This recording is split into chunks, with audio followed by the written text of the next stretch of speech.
منها أو مثلها ألم تعلم أن الله على كل شيء قدير ألم تعلم أن الله له ملك السماوات والأرض وما لكم من دون الله من ولي ولا نصير صدق اللہ العظیم۔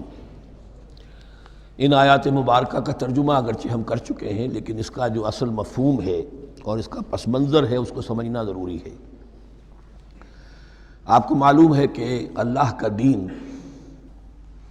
آدم سے لے کر این دم تک ایک ہی ہے۔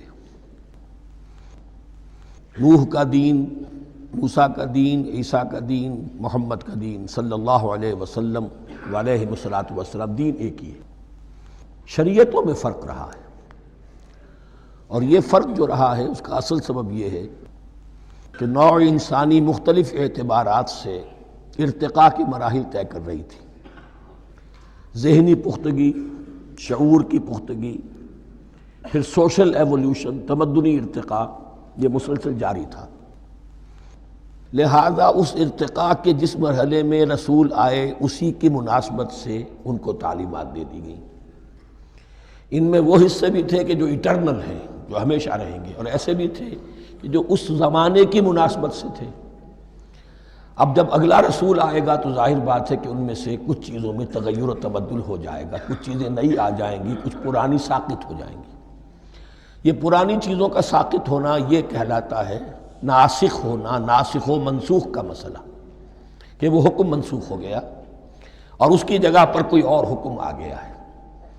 یا تو اللہ تعالیٰ تعین کے ساتھ منسوخ فرماتے ہیں، یا یہ کہ اس شے کو سرے سے لوگوں کے ذہنوں سے زائل کر دیتے ہیں۔ اعتراض یہ کر رہے تھے یہودی کہ اگر تو یہ دین وہی ہے جو موسیٰ کا تھا تو ظاہر بات ہے کہ پھر شریعت پوری وہی ہونی چاہیے۔ اس کے اعتراض کا جواب ہے جو یہاں دیا جا رہا ہے، اور یہی مسئلہ پھر قرآن میں بھی ہے۔ قرآن کی بھی تدریج کے ساتھ شریعت کی تکمیل ہوئی ہے۔ جیسا کہ میں نے پہلے عرض کیا تھا، شریعت کا بلو پرنٹ آپ کو سورہ بقرہ میں مل جائے گا آگے چل کر، لیکن شریعت کی تکمیل ہوئی ہے سورہ مائدہ میں۔ یہ جو تقریباً 5-6 سال کا وقفہ ہے، اس میں کچھ احکام شروع میں دیے گئے، پھر ان میں رد و بدل کر کے، اور پھر آخر میں الیوم اکملت لکم دینکم واتممت علیکم نعمتی ورضیت لکم الاسلام دینا۔ تو یہ ناسخ و منسوخ کا مسئلہ صرف سابقہ شریعتوں اور شریعت محمدی میں نہیں ہے صلی اللہ علیہ وسلم، بلکہ خود شریعت محمدی میں بھی زمانی اعتبار سے ارتقاء ہوا ہے کہ پہلے شراب کے بارے میں حکم دیا گیا کہ اس کی مضرت زیادہ ہے، گناہ کا پہلو زیادہ ہے، کچھ فائدے بھی ہیں، بس۔ اس کے بعد آیا اگر شراب کے نشے میں ہو تو نماز مت پڑھو، نماز کے قریب مت جاؤ۔ پورے مائدہ میں آخری حکم آ گیا، حل انتم منتہون، اب باز آتے ہو کہ نہیں آتے، حرام کر دیا گیا۔ تو یہ تدریجاً ہوا ہے۔ تو ناسخ و منسوخ قرآن میں بھی ہے، اور ناسخ و منسوخ قرآن اور تورات کے مابین بھی ہے۔ تو ہم نہیں منسوخ کرتے کوئی آیت یا بھلوا دیتے ہیں اس کو، نأتی بخیر منہا، ہم اس سے بھی بہتر لے آتے ہیں، او مثلہا، یا اس جیسی ہی۔ الم تعلم ان اللہ علی کل شیء قدیر، اب یہ کہ یہ تو اللہ کی اتھارٹی ہے، مالک الملک وہ ہے، دین اس کا ہے، اس میں وہ جس طریقے سے چاہے کسی چیز کے اندر تبدیلی پیدا کر دے۔ الم تعلم ان اللہ لہ ملک السماوات والارض ما لکم من دون اللہ من ولی ولا نصیر ام تریدون ان تسألوا رسولکم کما سئل موسیٰ من قبل، کیا تم یہ چاہتے ہو کہ سوال کرو یا مطالبہ کرو اپنے رسول سے بھی اسی طرح کے جس طرح کی باتیں کی گئی تھی موسیٰ سے پہلے؟ مثلا ہم دیکھ چکے ہیں کہ ان سے کہا گیا کہ ہم نہیں مانیں گے جب تک کہ اللہ کو دیکھ نہ لے عیاناً، یا اسی طرح کے اور مطالبے جو حضرت موسیٰ علیہ السلام سے کیے جاتے تھے۔ یہاں مسلمانوں کو سکھایا جا رہا ہے کہ اس روش سے باز آؤ، ایسی بات تمہارے اندر پیدا نہیں ہونی چاہیے۔ وَمَن يَتَبَدَّلِ الْكُفْرَ بِالْإِيمَانِ فَقَدْ ضَلَّ سَوَاءَ السَّبِيلِ، ظاہر بات ہے ایسی حرکتیں بھی اب مسلمانوں میں سے بھی جو منافقین ان میں شامل تھے وہی کر رہے ہوں گے۔ اس لیے فرمایا کہ جو کوئی ایمان کو ہاتھ سے دے کر کفر کو لے لے گا، یعنی منافق چونکہ دو طرفہ ہوتا ہے، اب اس کا بھی امکان ہوتا ہے کہ یکسو ہو جائے کفر کی طرف، اور اس کا بھی امکان ہوتا ہے کہ بالآخر یکسو ہو جائے ایمان کی طرف۔ مذبذبین بین ذالک کی کیفیت میں جو مبتلا ہے، اس کے دو یہ امکانات ہیں۔ تو جو کفر کی طرف جا کر مستقل طور پر راغب ہو گیا اس کا ذکر ہے، ومن یتبدل الکفر بالایمان فقد ضل سواء السبیل، تو وہ تو سیدھی راہ سے بھٹک گیا۔ ود کثیر من اہل الکتاب لو یردونکم من بعد ایمانکم کفارا، اہل کتاب میں سے بہت سے لوگ ہیں جو چاہتے ہیں کہ کسی طرح لوٹا کر لے جائیں تمہیں تمہارے ایمان کے بعد پھر کفار بنا دیں۔ یہ ایسے ہی ہے کہ جیسے کسی بلی کی دم کٹ جائے تو وہ یہ چاہے گی کہ ساری بلیوں کی دمیں کٹ جائیں کہ وہ کوئی علیحدہ سے نمایاں نہ رہے۔ تو وہ چاہتے تھے کہ یہ چیزیں جو ہیں ان کو واپس لے آیا جائے، اہل ایمان کو بھی کفر میں لے آیا جائے، حسدا من عند انفسہم، اور یہ ان کا طرز عمل ان کے حسد کی وجہ سے کہ کیوں یہ نعمت جو ہے ان کو دے دی گئی۔ من بعد ما تبین لہم الحق، اس کے بعد کہ ان پر حق بالکل واضح ہو چکا ہے، وہ جان چکے ہیں، پہچان چکے ہیں، کسی مغالطے میں نہیں ہے، غلط فہمی میں نہیں ہے۔ فاعفوا واصفحوا، یہ بہت اہم ہے مقام۔ تو اے مسلمانوں تم معاف کرتے رہو اور صرف نظر سے کام لو۔ اس کا اصل مطلب کیا ہے؟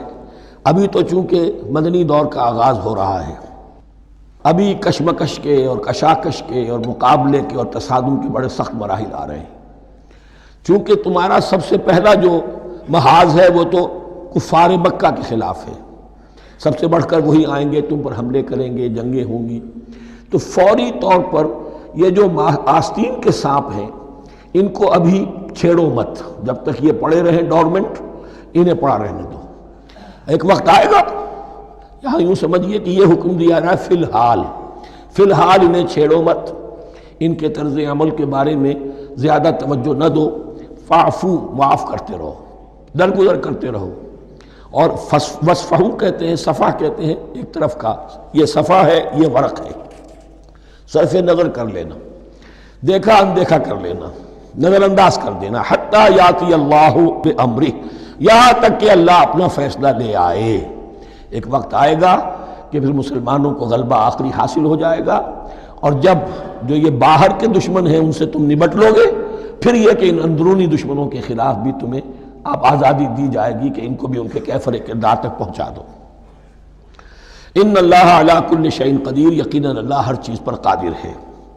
واقیموا الصلاۃ وآتوا الزکاۃ، نماز قائم رکھو، زکوٰۃ دیتے رہو۔ وما تقدموا لانفسکم من خیر تجدوہ عند اللہ، اور جو کچھ بھی تم خیر میں سے، بھلائی میں سے اپنے لیے آگے بھیجو گے، کوئی مال خرچ کر رہے ہو تو خرچ کہاں ہو گیا؟ وہ تو اللہ کے ہاں ڈپازٹ ہو گیا، جمع ہو گیا۔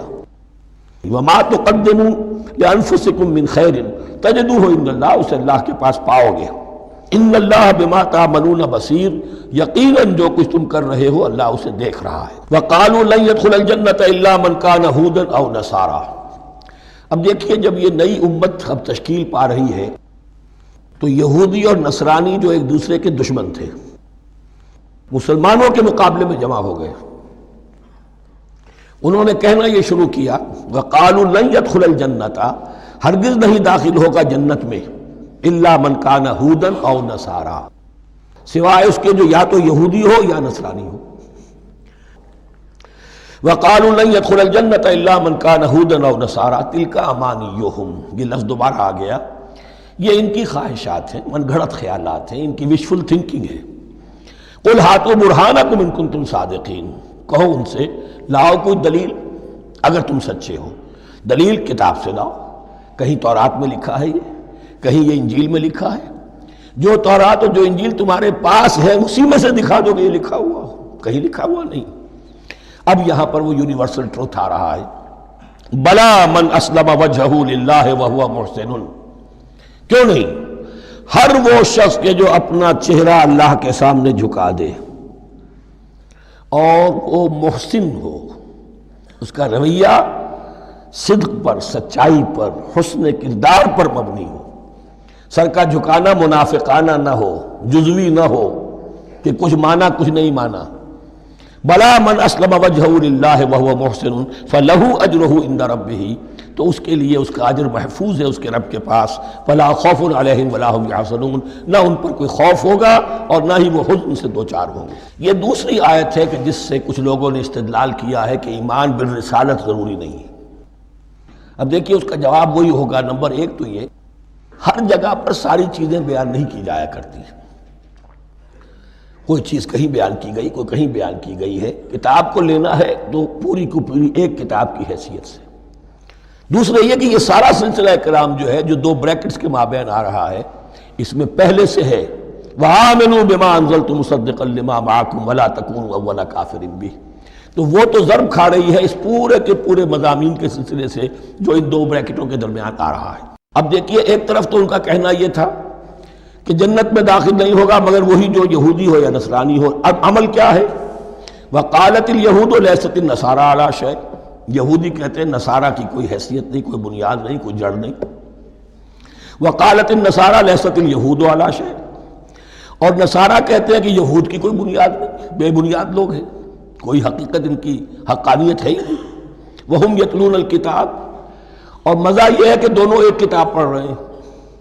اولڈ ٹیسٹمنٹ تو مشترک ہے یہودیوں میں اور عیسائیوں میں، یہ بہت اہم نکتہ ہے۔ اور جدید عیسائیت میں جو ایک بہت بڑی طاقت ابھر رہی ہے امریکہ میں، وہ ہے کہ جو عیسائیت کو جیوڈائز کر رہی ہے، کیونکہ رومن کیتھولک مذہب جو تھا اس نے تو چونکہ گویا کہ سارا رشتہ توڑ لیا تھا بائبل سے، سارا اختیار پوپ کے ہاتھ میں آ گیا تھا، لیکن پروٹیسٹنٹس نے پھر بائبل کو قبول کیا۔ اب اس کی منطقی انتہا یہ کہ اولڈ ٹیسٹمنٹ کے اوپر بھی اب ان کی توجہ ہو رہی ہے کہ آخر یہ بھی تو ہم مانتے ہیں کہ ہماری کتاب ہے، اور اس میں جو کچھ لکھا ہے اس کو نظر انداز کیسے کر سکتے ہیں۔ ہم نے جو ایک سیمینار کیا تھا امریکہ میں، جس میں ایک یہودی عالم بھی آئے تھے، ایک عیسائی بھی آئے تھے، اور مسلمانوں کی طرف سے بھی ہمارے ایک ساتھی نے بات کی تھی، تو وہاں ایک یہودی عالم نے کہا کہ اس وقت اسرائیل کو سب سے بڑی سپورٹ جو مل رہی ہے وہ ان عیسائیوں سے مل رہی ہے امریکہ میں سے، کہ جو اس وقت ایونجلسٹ کہلاتے ہیں وہاں پر، اور جو ایک بڑا فرقہ بن کر ابھر رہے ہیں۔ بہرحال یہ ان کا طرز عمل ہے۔ وَهُمْ يَتْلُونَ الْكِتَابَ، اور وہ دونوں کے دونوں کتاب کے پڑھنے والے ہیں۔ كَذَلِكَ قَالَ الَّذِينَ لَا يَعْلَمُونَ مِثْلَ قَوْلِهِمْ، اسی طرح کہا تھا ان لوگوں نے کہ جو کچھ بھی نہیں جانتے انہی کی سی بات کہی تھی، یعنی یہ اشارہ ہے مشرکین مکہ کی طرف۔ فَاللَّهُ يَحْكُمُ بَيْنَهُمْ يَوْمَ الْقِيَامَةِ فِيمَا كَانُوا فِيهِ يَخْتَلِفُونَ، تو اللہ تعالیٰ فیصلہ کر دے گا ان کے مابین قیامت کے دن ان تمام باتوں کا جن میں کہ یہ اختلاف کر رہے تھے۔ وَمَنْ أَظْلَمُ مِمَّنْ مَنَعَ مَسَاجِدَ اللَّهِ أَنْ يُذْكَرَ فِيهَا اسْمُهُ وَسَعَىٰ فِي خَرَابِهَا۔ اب دیکھیے یہاں جو بخلیہ یہ آیات آ رہی ہیں، اگرچہ خطاب تو ہے وہ بریکٹس کے مابین، خطاب میں بنی اسرائیل، لیکن اب یہاں کچھ ریفرنسز اہل مکہ کی طرف شروع ہو گئے ہیں، اور اس کے بعد سے حضرت ابراہیم کا تذکرہ آئے گا، پھر تحویل قبلہ کا ذکر آئے گا۔ تحویل قبلہ میں ظاہر بات ہے کہ وہ قبلہ جو ہے وہ مشرکین مکہ کے قبضے میں تھا اس وقت، اس حوالے سے ریلیونٹ کچھ مضامین جو ہیں اس کی تمہید باندھی جا رہی ہے۔ یہ ساری تمہید ہے جو آگے آنے والا مضمون ہے تحویل قبلہ، جو علامت تھی اس بات کی کہ اب وہ سابقہ امت مسلمہ معزول کر دی گئی اور نئی امت محمد صلی اللہ علیہ وسلم اس مقام پر نصب کر دی گئی، انسٹال کر دی گئی۔ اس کے حوالے سے جو مسئلے اٹھیں گے، اسی لیے قال الذین لا یعلمون مثل قولہم، میں نے عرض کیا کہ یہ مشرکین مکہ کی طرف اشارہ ہے۔ ومن اظلم ممن منع مساجد اللہ یذکر فیہا اسمہ، اس سے بڑھ کر ظالم کون ہوگا جو اللہ تعالیٰ کی مسجدوں سے لوگوں کو روکے کہ وہ اس میں اس کا نام لے سکے۔ چونکہ مشرکین مکہ نے مسلمانوں کو محروم کر دیا تھا حرم سے، اب وہاں جانے کی ان کو اجازت نہیں تھی۔ سن 6 میں حضور گئے بھی ہیں، تب بھی یہ کہ صلح حدیبیہ ہو گئی، واپس آنا پڑا، عمرہ کرنے کی اجازت نہیں ملی۔ سن 7 میں پھر ہوا ہے، تو یہ 7 برس بہت شاہ گزرے ہیں محمد الرسول اللہ صلی اللہ علیہ وسلم اور اہل ایمان پر۔ اب یہاں ذکر ہو رہا ہے ان کا، قریش کا۔ وَمَنْ أَظْلَمُ مِمَّنْ مَنَعَ مَسَاجِدَ اللَّهِ أَنْ يُذْكَرَ فِيهَا اسْمُهُ وَسَعَىٰ فِي خَرَابِهَا، اور وہ اس کی تخریب میں لگے ہوئے ہیں۔ یہ خراب تخریب، یہ تخریب 2 طرح کی ہوتی ہے، ایک ظاہری تخریب ہوتی ہے کسی مسجد کو گرا دینا، اور ایک ظاہری نہیں باطنی معنوی ہوتی ہے۔ وہ جو تخریب ہے وہ یہ ہے کہ توحید کی بجائے اسے شرک کا اڈا بنا دیا ہے۔ وہ تو دنیا کے بت قدوں میں پہلا وہ گھر خدا کا، ہم اس کے پاسباں ہیں، وہ پاسباں ہمارا، 360 بت رکھ دیے گئے اس گھر میں لا کر، جو ابراہیم نے تعمیر کیا تھا توحید خالص کے لیے۔ وَسَعَىٰ فِي خَرَابِهَا، یہ لفظ ذرا نوٹ کر لیجئے، یہ ایک حدیث میں بھی آیا ہے، بڑی دلدوز حدیث ہے، اور میں چاہتا ہوں کہ آپ اسے ذہن میں رکھیں۔ حضور نے فرمایا یوشک ان یاتی علی الناس زمان، اندیشہ ہے کہ لوگوں پر یعنی میری امت پر ایک زمانہ ایسا بھی آ جائے گا،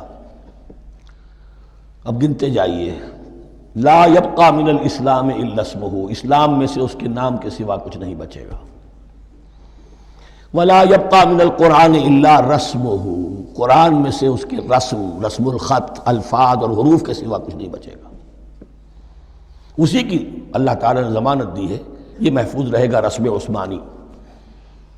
مساجدہم عامرۃ، ان کی مسجدیں آباد تو بہت ہوں گی، وہی خراب من الہدی، ہدایت سے خالی ہو جائیں گے، یہ خراب کے لفظ سے یا خراب من الہدی، وعلماؤہم شر الناس تحت ادیم السماء، اور ان کے علماء آسمان کی چھت کے نیچے کی بدترین انسان ہیں، من عندہم تخرج الفتنۃ وفیہم تعود، فتنہ انہی کے اندر سے برآمد ہوگا اور انہی میں گھس جائے گا، یعنی ان کا کام فتنہ انگیزی، مخالفت، جنگ و جدال، بھڑکانا، اپنے اپنے فرقے کے لوگوں کے جذبات کو بھڑکاتے رہنا اور مسلمانوں کے اندر اختلافات کو ہوا دینا، یہی ان کا کام رہ جائے گا۔ آج جن کو ہم علماء کہتے ہیں ان کی عظیم اکثریت اس کیفیت سے دوچار ہو چکی ہے۔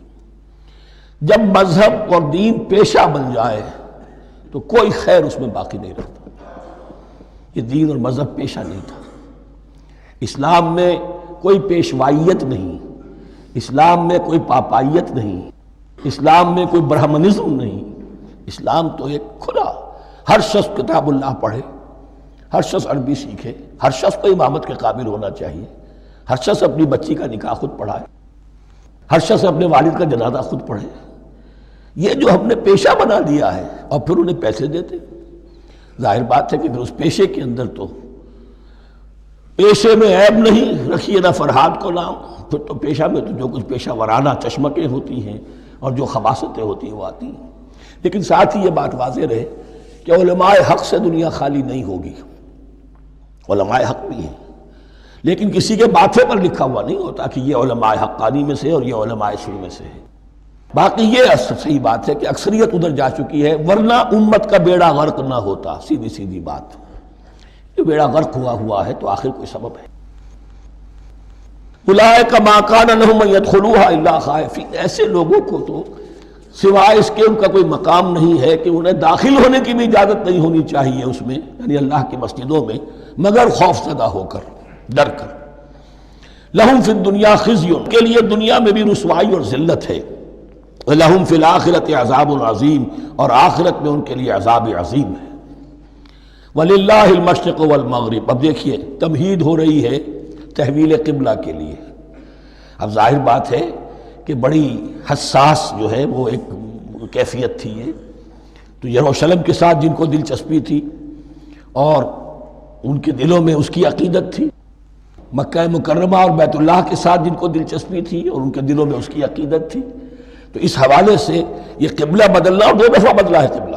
پہلے آ کے مدینے میں حضور نے یروشلم کی طرف 16 مہینے نماز پڑھی اور پھر تحویل قبلہ ہوا، تو اب اس میں کئی امتحان ہو گئے، وہ آگے آ جائے گا، لیکن اس کی تمہید باندھی جا رہی ہے۔ للہ المشرق والمغرب، مشرق اور مغرب سب اللہ کے ہیں، یعنی اگر ہم رخ کرتے ہیں مغرب کی طرف تو اس کے معنی یہ نہیں ہے کہ اللہ مغرب میں ہے، معاذ اللہ، اللہ تو جہت سے، مقام سے، ماورا وراء الورا، یہ تو یہ ہے کہ ایک یکسانیت پیدا کرنے کے لیے، اجتماعی رنگ دینے کے لیے ایک چیز کو قبلہ بنا دیا، علامت ہے۔ غالب نے ٹھیک کہا ہے، قبلے کو اہل نظر قبلہ نما کہتے ہیں، قبلہ جو ہے وہ مسجود تو نہیں ہے پرے سرحد ادراک سے اپنا مسجود، قبلے کو اہل نظر قبلہ نما کہتے ہیں۔ للہ المشرق والمغرب فینما تولوا فثم وجہ اللہ، جدھر بھی تم رخ کرو گے وہ اللہ ہی کا رخ ہے۔ ان اللہ واسع علیم، یقیناً اللہ بہت وسعت والا ہے، بہت وسعت والا ہے، وہ کسی سمت میں محدود نہیں ہے، اور علیم ہے، ہر شے کا جاننے والا ہے۔ دیکھیے یہاں یہ آیت کہہ کے اور چھوڑ دیا مسئلہ، اگلے مسئلے پر آ گئے، آگے آپ کو پتہ چلے گا کہ یہ در حقیقت ایک تمہید باندھی جا رہی ہے تحویل قبلہ کے لیے۔ وقالوا اتخذ اللہ ولدا سبحانہ، اور ان میں وہ بھی ہیں، اب ظاہر بات ہے یہاں پھر اشارہ ہو رہا ہے وہ اہل مکہ کی طرف، جنہوں نے یہ کہا ہے کہ اللہ نے اولاد اپنے لیے اختیار کی، یعنی وہ کہتے تھے کہ یہ جو فرشتے ہیں یہ اللہ کی بیٹیاں ہیں۔ نصارہ کہتے تھے کہ حضرت مسیح اللہ کے بیٹے ہیں، اور یہودیوں کا بھی ایک گروہ ایسا تھا جو حضرت عزیر کو اللہ کا بیٹا کہتا تھا۔ بل لہ ما فی السماوات والارض، نہیں، آسمانوں اور زمین میں جو کچھ ہے اسی کی ملکیت ہے، سب مخلوق ہیں، مملوک ہیں، خالق اور مالک صرف وہ ہے۔ کل لہ قانتون، اور سب کے سب اس کے فرما بردار ہیں، بڑے سے بڑا رسول، بڑے سے بڑا ولی، بڑے سے بڑا فرشتہ، بڑے سے بڑے اجرام سماویہ، سب کل لہ قانتون۔ بدیع السماوات والارض، وہ آسمان اور زمین کو پیدا کرنے والا ہے بغیر کسی شے کے۔ یہ ابداع اور خلق، ان میں فرق ہے۔ ابداع، بلکہ شاہ ولی اللہ دہلوی نے حجت اللہ البالغہ کا جو پہلا چیپٹر ہے اس کو یہی 3 عنوان دیے ہیں۔ اللہ تعالیٰ کے افعال بنیادی طور پر 3 ہیں: ابداع، خلق، تدبیر۔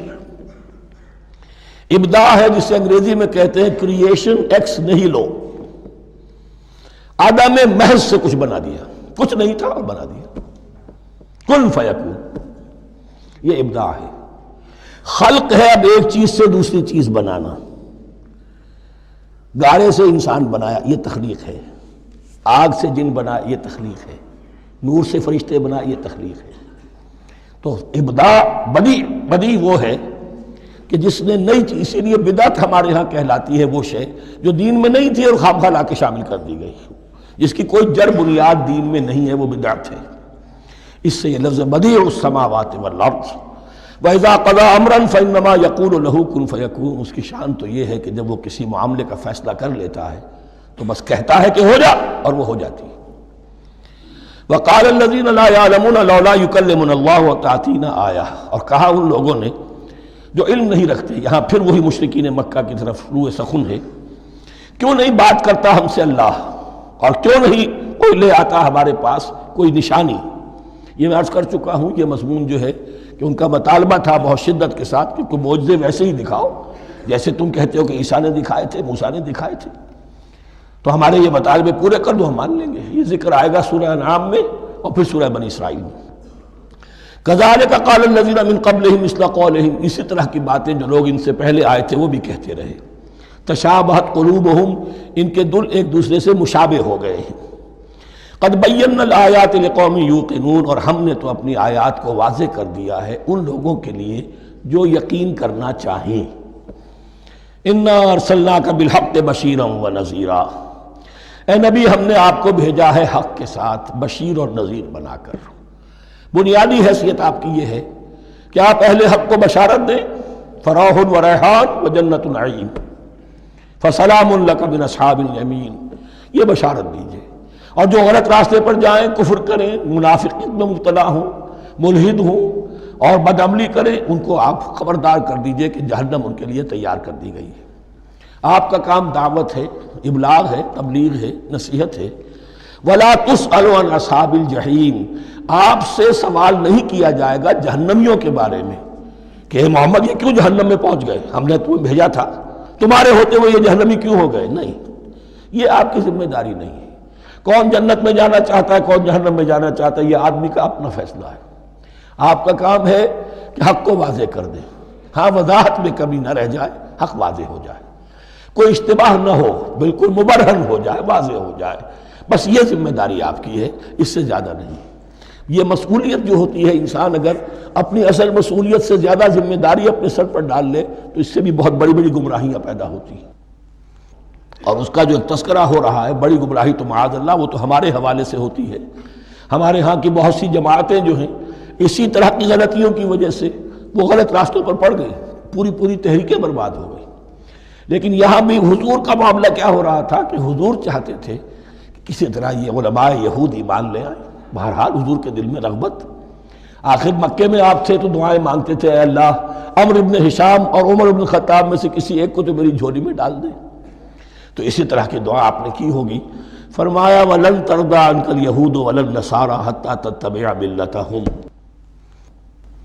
اے نبی کسی مغالطے میں نہ رہیے، ہرگز راضی نہیں ہوں گے آپ سے نہ یہ یہودی اور نہ نصرانی جب تک کہ آپ پیروی نہ کریں ان کی ملت کی۔ لہذا امید منقطع کر لیجیے، اس لیے کہ زیادہ امید ہو تو مایوسی ہو جاتی ہے۔ اقبال نے بہت خوب کہا ہے بندہ مومن کے بارے میں، جس کی امیدیں قلیل، جس کے مقاصد جلیل۔ مقصد اونچا لیکن امید قلیل رکھیے، اللہ چاہے گا تو ہو جائے گا، نہیں چاہے گا تو میرا کام تو اپنی حد تک اپنا فرض ادا کر دینا ہے۔ اس سے زیادہ کی جو ہے خواہش اپنے دل میں پالیں گے، کسی اجلت پسندی میں گرفتار ہو جائیں گے، کہیں دائیں بائیں ہک اور کرک کے ذریعے سے کہیں پہنچنے کی کوشش کریں گے اور اپنے آپ کو بھی برباد کر دیں گے۔ لن ترضى عنك اليهود ولا النصارى حتى تتبع ملتهم قل ان هدى الله هو الهدى، کہہ دیجئے دیکھو ہدایت تو ہے اللہ کی ہدایت۔ وَلَئِنِ اتَّبَعْتَ أَهْوَاءَهُمْ، اور نبی آپ بھی کان کھول کر سن لیں، اگر آپ نے ان کی خواہشات کی پیروی کی، یہاں ہم جوڑ دیں گے الفاظ بالفرض، بالفرض بفرض محال، اگر آپ نے ان کی خواہشات کی پیروی کی کہ کچھ چلو لے دو کر معاملہ کر لو، کچھ ان کی بات مانو، کچھ اپنی بات منوا لو۔ یہ مکے میں بھی قریش کی طرف سے بھی آیا تھا کہ کچھ اپنی بات منوا لیجئے، کچھ ہماری مانی، کمپرومائز کیجئے۔ اب ظاہر بات ہے کہ یہاں اب یہود کے ساتھ یہی معاملہ ہے۔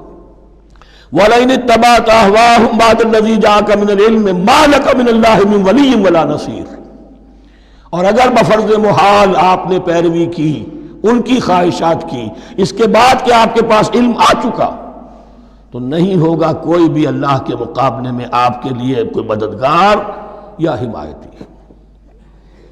معاذ اللہ، معاذ اللہ، حق کی تلوار بڑی ننگی ہے۔ اور یہاں اللہ کا عدل یہ فرد سے فرد تک بدلتا نہیں ہے، نہ امت سے امت کی طرف بدلے گا، قوم اور کسی اور قوم سے ایک معاملہ، کسی دوسری قوم سے کوئی اور معاملہ نہیں۔ اللہ کے اصول ہیں، اللہ کے قوانین ہیں، اس کی فطرت ہے، فطرت اللہ التی فطر الناس علیہا، پھر یہ کہ اس کی سنت ہے، لن تجد لسنت اللہ تحویلا ولن تجد لسنت اللہ تبدیلا۔ الذین آتیناہم الکتاب یتلونہ حق تلاوتہ، وہ لوگ کہ جنہیں ہم کتاب دیتے ہیں وہ اس کی تلاوت کرتے ہیں جیسا کہ اس کی تلاوت کا حق ہے۔ اس پر میں نے اپنے کتابچے میں بحث کی ہے، تلاوت کا اصل حق کیا ہے۔ مسلمانوں پر قرآن مجید کے حقوق نامی کتابچہ، اب یہاں پہ تفصیل سے بیان کرنے کا وقت نہیں ہے، لیکن ایک بات جان لیجیے کہ تلاوت کا لفظ جو قرآن کے لیے قرآن نے اختیار کیا، یہ بڑا ذو معنیین ہے۔ تلا یتلو ہم اسے بھی کہتے ہیں پڑھنا، اور تلا یتلو کسی کے پیچھے پیچھے چلنے کو کہتے ہیں۔ والشمس وضحاها والقمر اذا تلاها، سورج کے بعد پیچھے آتا ہے چاند۔ تو یتلو کے معنی کیا ہے؟ when you are reading the book you are following the text۔ بعض لوگوں کو دیکھا ہوگا انگلی ان کی چلتی ہے ساتھ ساتھ، وہ بیچارے جو زیادہ ماہر نہیں ہیں تو تاکہ نگاہ ادھر سے ادھر نہ ہو جائے، ایک سطر سے دوسری سطر پر نہ پہنچ جائے، انگلی بھی ساتھ ساتھ پھیرتے ہیں، تو فالوئنگ دی ٹیکسٹ۔ لیکن اس تلاوت کا اصل حق کیا ہوگا؟ جب آپ اس کتاب کو فالو کریں، اسے اپنا امام بنائیں، اس کے پیچھے چلیں، اس کا اتباع کریں، اس کی پیروی کریں، جس کی کہ دعا ہم کرتے ہیں وَاجْعَلْهُ لَنَا إِمَامًا وَنُورًا وَهُدًى وَرَحْمَةً، تو اللہ تو بنائے گا ہمارا امام اس کو اسی وقت جب کہ ہم فیصلہ کر لیں کہ ہم اس کتاب کے پیچھے چلیں گے۔ الذین آتیناہم الکتاب یتلونہ حق تلاوتہ اولئک یؤمنون بہ، جو اللہ کی کتاب کی تلاوت کا حق ادا کریں اور اس کی پیروی بھی کریں، وہی ہیں جو اس پر ایمان رکھتے ہیں۔ جو نہ تلاوت کا حق رکھتے ہوں ادا کریں، نہ پیروی کریں، وہ دعویٰ کریں کہ ہمارا ایمان ہے تورات پر اور کتاب پر، تو یہ دعویٰ جو ہے جھوٹا دعویٰ ہے۔ میں وہ حدیث آپ کو سنا چکا ہوں، ما آمن بالقرآن من استحل محارمہ، جس شخص نے قرآن کی کسی حرام کردہ شے کو اپنے لیے حلال کر لیا، اس کا قرآن پر کوئی ایمان نہیں۔ وَمَنْ يَكْفُرْ بِهِ فَأُولَٰئِكَ هُمُ الْخَاسِرُونَ، اور جو اس کا کفر کرے گا تو وہی لوگ ہیں خسارے میں رہنے والے۔ اب وہ بریکٹ بند ہو رہی ہے، وہ آیت کے جو چھٹے رکوع کے شروع میں آئی تھی دوبارہ آ گئی جوں کہ توں، یا بنی اسرائیل اذکروا نعمتی التی انعمت علیکم وانی فضلتکم علی العالمین۔ یہ ترتیب ذہن میں رکھیے۔ اور دوسری آیت بھی جو کہ تو، صرف یہ ہے کہ ترتیب تھوڑی سی بدلی ہے۔ بریکٹ یوں بناتے ہیں تو اس کی چونچ ادھر ہوتی ہے تو اس کی چونچ ادھر ہوتی ہے. تو اسی طریقے سے ذہن میں رکھیے کہ دوسری آیت کی ترتیب تھوڑی سی بدل دی ہے، درمیانی، اور وہ بھی درمیان میں چونچ والا معاملہ جو ہوتا ہے. وَاتَّقُوا يَوْمًا لَا تَجْزِي نَفْسٌ عَن نَفْسٍ شَيْئًا، یہ تو جو کا تو وہی ہے، ڈرو اس دن سے جس دن کوئی جان کسی دوسری جان کے کام نہ آ سکے گی. وَلَا يُقْبَلُ مِنْهَا عَدْلٌ، وہاں کیا تھا وَلَا يُقْبَلُ مِنْهَا شَفَاعَةٌ، یہاں کیا آیا وَلَا يُقْبَلُ مِنْهَا عَدْلٌ، نہ اس سے کوئی فدیہ قبول کیا جائے گا. وَلَا تَنْفَعُهَا شَفَاعَةٌ، یہ شفاعت بعد میں لے آئے، عدل پہلے لے آئے، وہاں شفاعت پہلے ہے، عدل بعد میں، بس یہ تبدیلی ہے.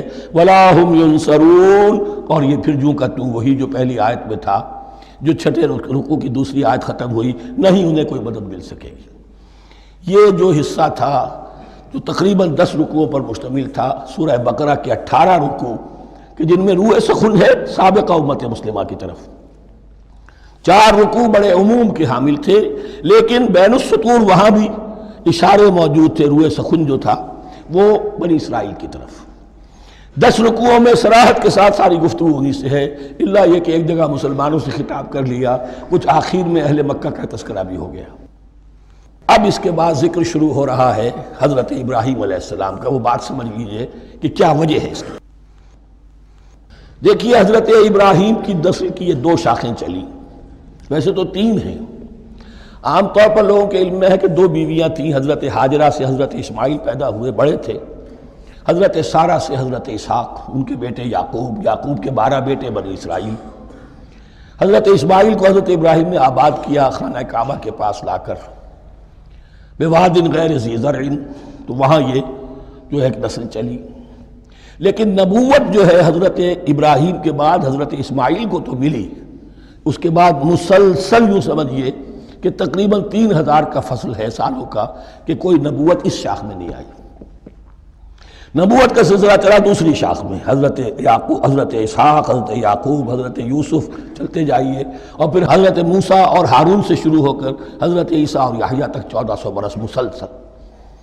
اگرچہ تیسری شاخ بھی تھی، بنو قطورہ کہلاتے، تیسری اہلیہ آپ کی تھی قطورہ. بنی قطورہ میں سے ان کی اولاد بڑی کثیر تھی. ان میں سے ایک مدین تھے، مدین یا مدیان، ان میں حضرت شعیب کی بعثت ہوئی تھی. حضرت شعیب بھی حضرت ابراہیم کی نسل میں سے ہیں، لیکن بنی مدیان میں سے. بہرحال اب چونکہ حضور کی بعثت ہوئی بنی اسماعیل میں، ادھر بنی اسرائیل ہیں، ان سے یہ خطاب ہو رہا ہے سابقہ امت مسلمہ. اور اب یہ امامت الناس منتقل ہونے والی ہے بنی اسرائیل سے بنی اسماعیل کو. تو اب اگر اس انتقال کے وقت نقل، اگر وہ جو کامن فیکٹر ہے اس کا تذکرہ کیا جائے تو بات آسان ہو جائے گی. ابراہیم ہی تو جد امجد ہے نا تمہارے، تم یعقوب کی اولاد ہو ٹھیک ہے، لیکن یعقوب کس کے بیٹے تھے؟ اسحاق کس کے بیٹے تھے؟ ابراہیم کے. تو یہ دوسری نسل بھی تو ابراہیم ہی کی ہے. اس حوالے سے ان کے لیے سہل بنایا جا رہا ہے کہ بات کو سمجھو. یہ صرف یہ ہے کہ 2 پیڑھی اوپر جا کر مل گئے اور لانا خیر سنا. اور حضرت ابراہیم نے خانہ کعبہ کی تعمیر کی اور اسے اب مرکز بنانا ہے اہل توحید کا. لہذا یہ ساری گفتگو اب شروع ہو رہی ہے. 4 رکوع اب وہ ہے 15ویں سے شروع ہو کر 18ویں تک جن کا اصل مضمون ہے تحویل قبلہ. وَإِذِ ابْتَلَىٰ إِبْرَاهِيمَ رَبُّهُ بِكَلِمَاتٍ فَأَتَمَّهُنَّ، اور ذرا یاد کرو جب ابراہیم کو آزمایا اس کے رب نے بہت سی باتوں میں. میرا ایک کتابچہ ہے حضرت ابراہیم کی شخصیت پر، حج اور عید الاضحیٰ اور ان کی اصل روح، اور اس میں ایک تحریر ہے، ایک تقریر ہے. جو تحریر ہے وہ مجھے بہت پسند ہے کہ کیسے کیسے امتحان آئے ہیں حضرت ابراہیم علیہ السلام پر. فَأَتَمَّهُنَّ، اب یہ ایک جملے میں ایک پوری داستان ہے. اس نے ان سب کو پورا کیا، سب میں پاس ہو گیا، ہر امتحان سے کامیابی کے ساتھ with flying colors ہر امتحان سے نکلے. قال انی جاعلک للناس اماما، تب ہم نے کہا اے ابراہیم اب میں تمہیں نوع انسانی کا امام بنانے والا ہوں. قال ومن ذریتی، انہوں نے کہا اور میری نسل کے بارے میں بھی یہ وعدہ ہے کہ نہیں؟ قال لا ینال عہد الظالمین، فرمایا میرا یہ عہد ظالموں سے متعلق نہیں ہوگا. مطلب کیا ہوا کہ تمہاری نسل میں سے جو صاحب ایمان ہوں گے، نیک ہوں گے، سیدھے راستے پر چلیں گے، ان سے ہمارا وعدہ ہے، لیکن نسلیت کی بنیاد پر نہیں ہے کہ جو بھی تمہاری نسل میں سے ہے لازماً وہ اس وعدے کا مصداق بن جائے۔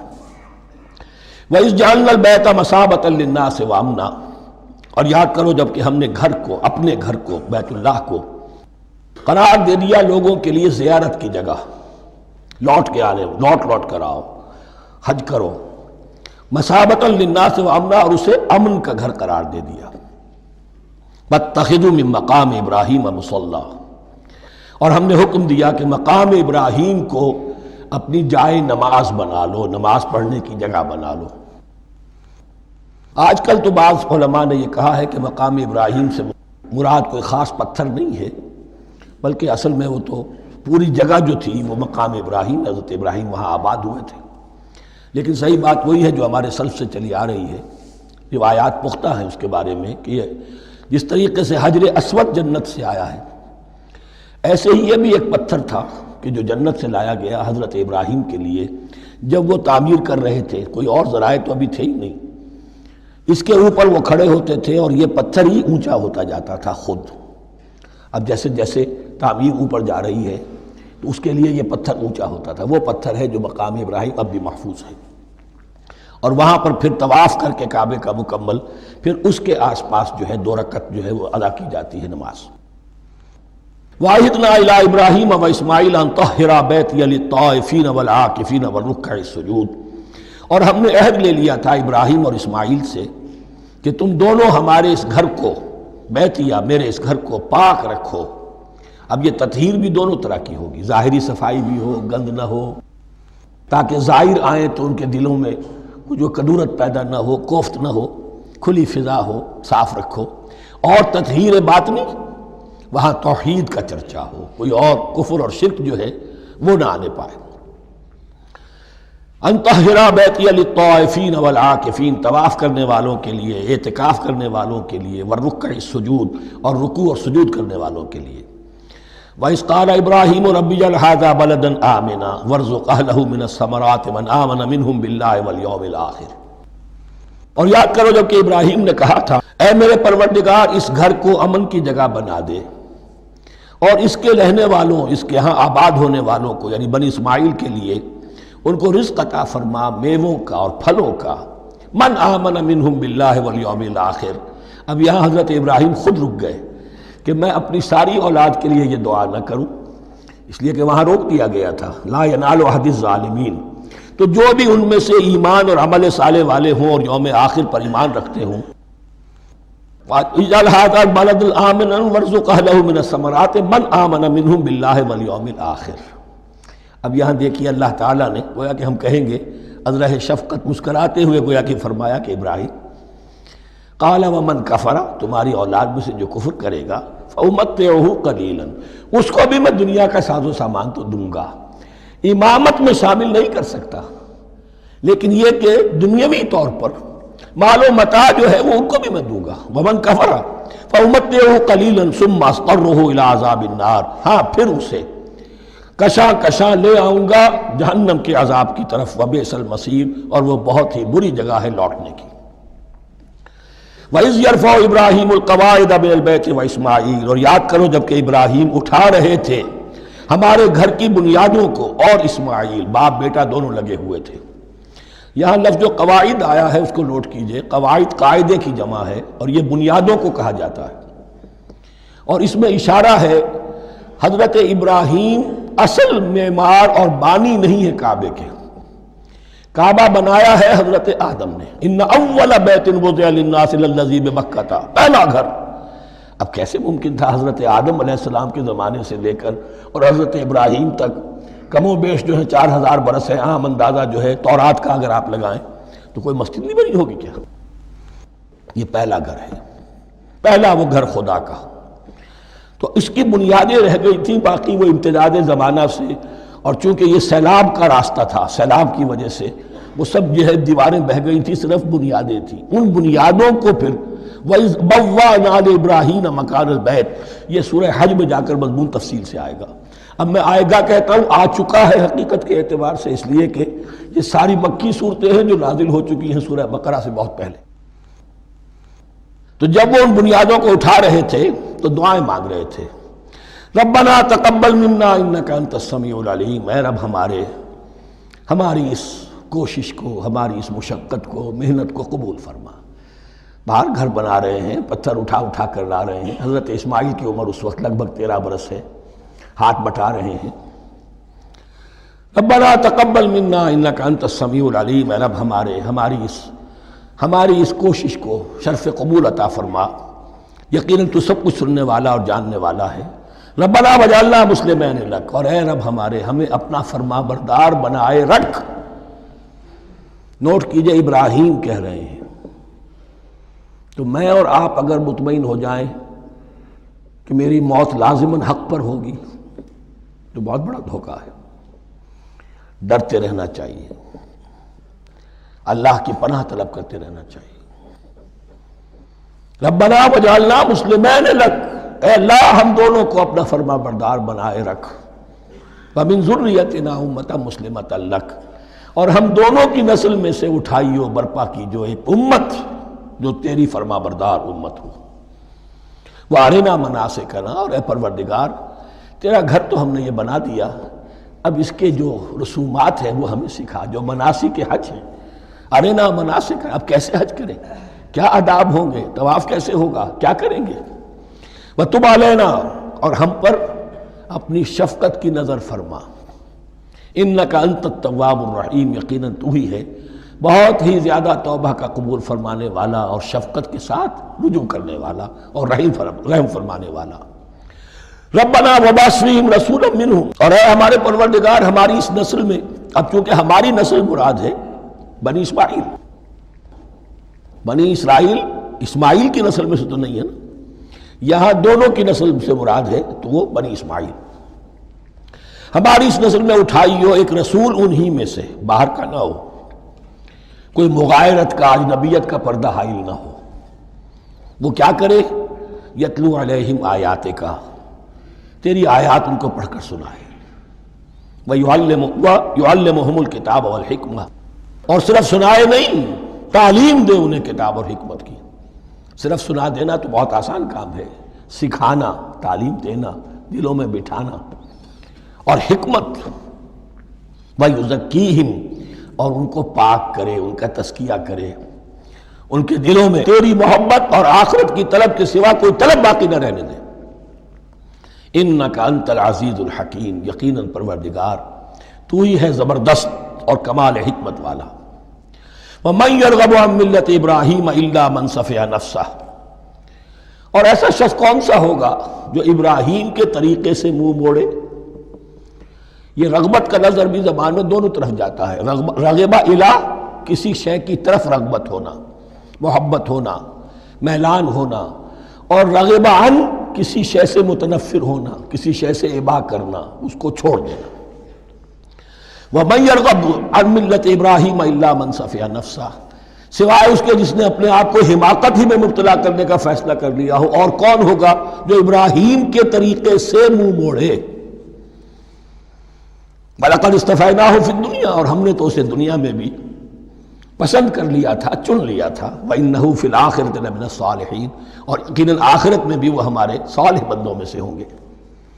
اِذْ قَالَ لَهُ رَبُّهُ أَسْلِمْ قَالَ أَسْلَمْتُ لِرَبِّ الْعَالَمِينَ، جب کہا اس سے اس کے پروردگار نے کہ مانو میرا حکم، اس نے کہا پروردگار قبول ہے تیرا حکم، یہاں تک کہ ذبح کرو بیٹے کو، حاضر۔ یہ آخری امتحان تھا، آخری 100 برس کی عمر میں، 87 برس کی عمر میں دعائیں مانگ مانگ کر بیٹا لیا تھا اسماعیل۔ حضرت سارہ کے ہاں کوئی اولاد نہیں ہوئی تھی، اب وہ 13 برس کا تھا، بازو بن گیا تھا، اور اس وقت ذبح کرنے کا حکم آیا۔ جب بھی کہا ہم نے مانو ہمارا حکم، قال اسلمت لرب العالمین، اللہ تعالی ہمیں بھی توفیق دے کہ اس کی پیروی کریں۔ وَوَصَّىٰ بِهَا إِبْرَاهِيمُ بَنِيهِ وَيَعْقُوبُ، اور اسی کی وصیت کی تھی ابراہیم نے بھی اپنے بیٹوں کو اور یعقوب نے بھی۔ یا بنی، وہ کیا تھی نصیحت؟ اے میرے بیٹو، ان اللہ اصطفیٰ لکم الدین، دیکھو اللہ نے تمہارے لیے دین کو پسند فرما لیا ہے۔ کون سا دین؟ فلا تموتن الا وانتم مسلمون، اور دیکھنا موت نہ آنے پائے مگر فرما برداری کی حالت میں۔ یہی بات آئے گی سورہ آل عمران میں مسلمانوں سے خطاب کر کے، یا ایھا الذین آمنوا اتقوا اللہ حق تقاتہ ولا تموتن الا وانتم مسلمون، اور ان الدین عند اللہ الاسلام ومن یبتغ غیر الاسلام دینا فلن یقبل منہ۔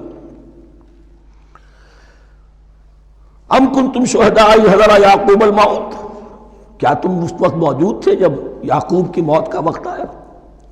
جب آدم کی یعقوب پر موت، یہ لفظی ترجمہ ہوگا، اذ حضر یعقوب الموت اذ قال لبنیہ ما تعبدون من بعدی، حضرت یعقوب نے اپنے سارے بیٹوں کو جمع کیا، 12 کے 12، اور مصر میں پہنچ چکے تھے یہ حضرت یوسف علیہ السلام کے ذریعے سے، جو سورہ یوسف میں ساری کہانی آئے گی، وہاں انتقال ہوا۔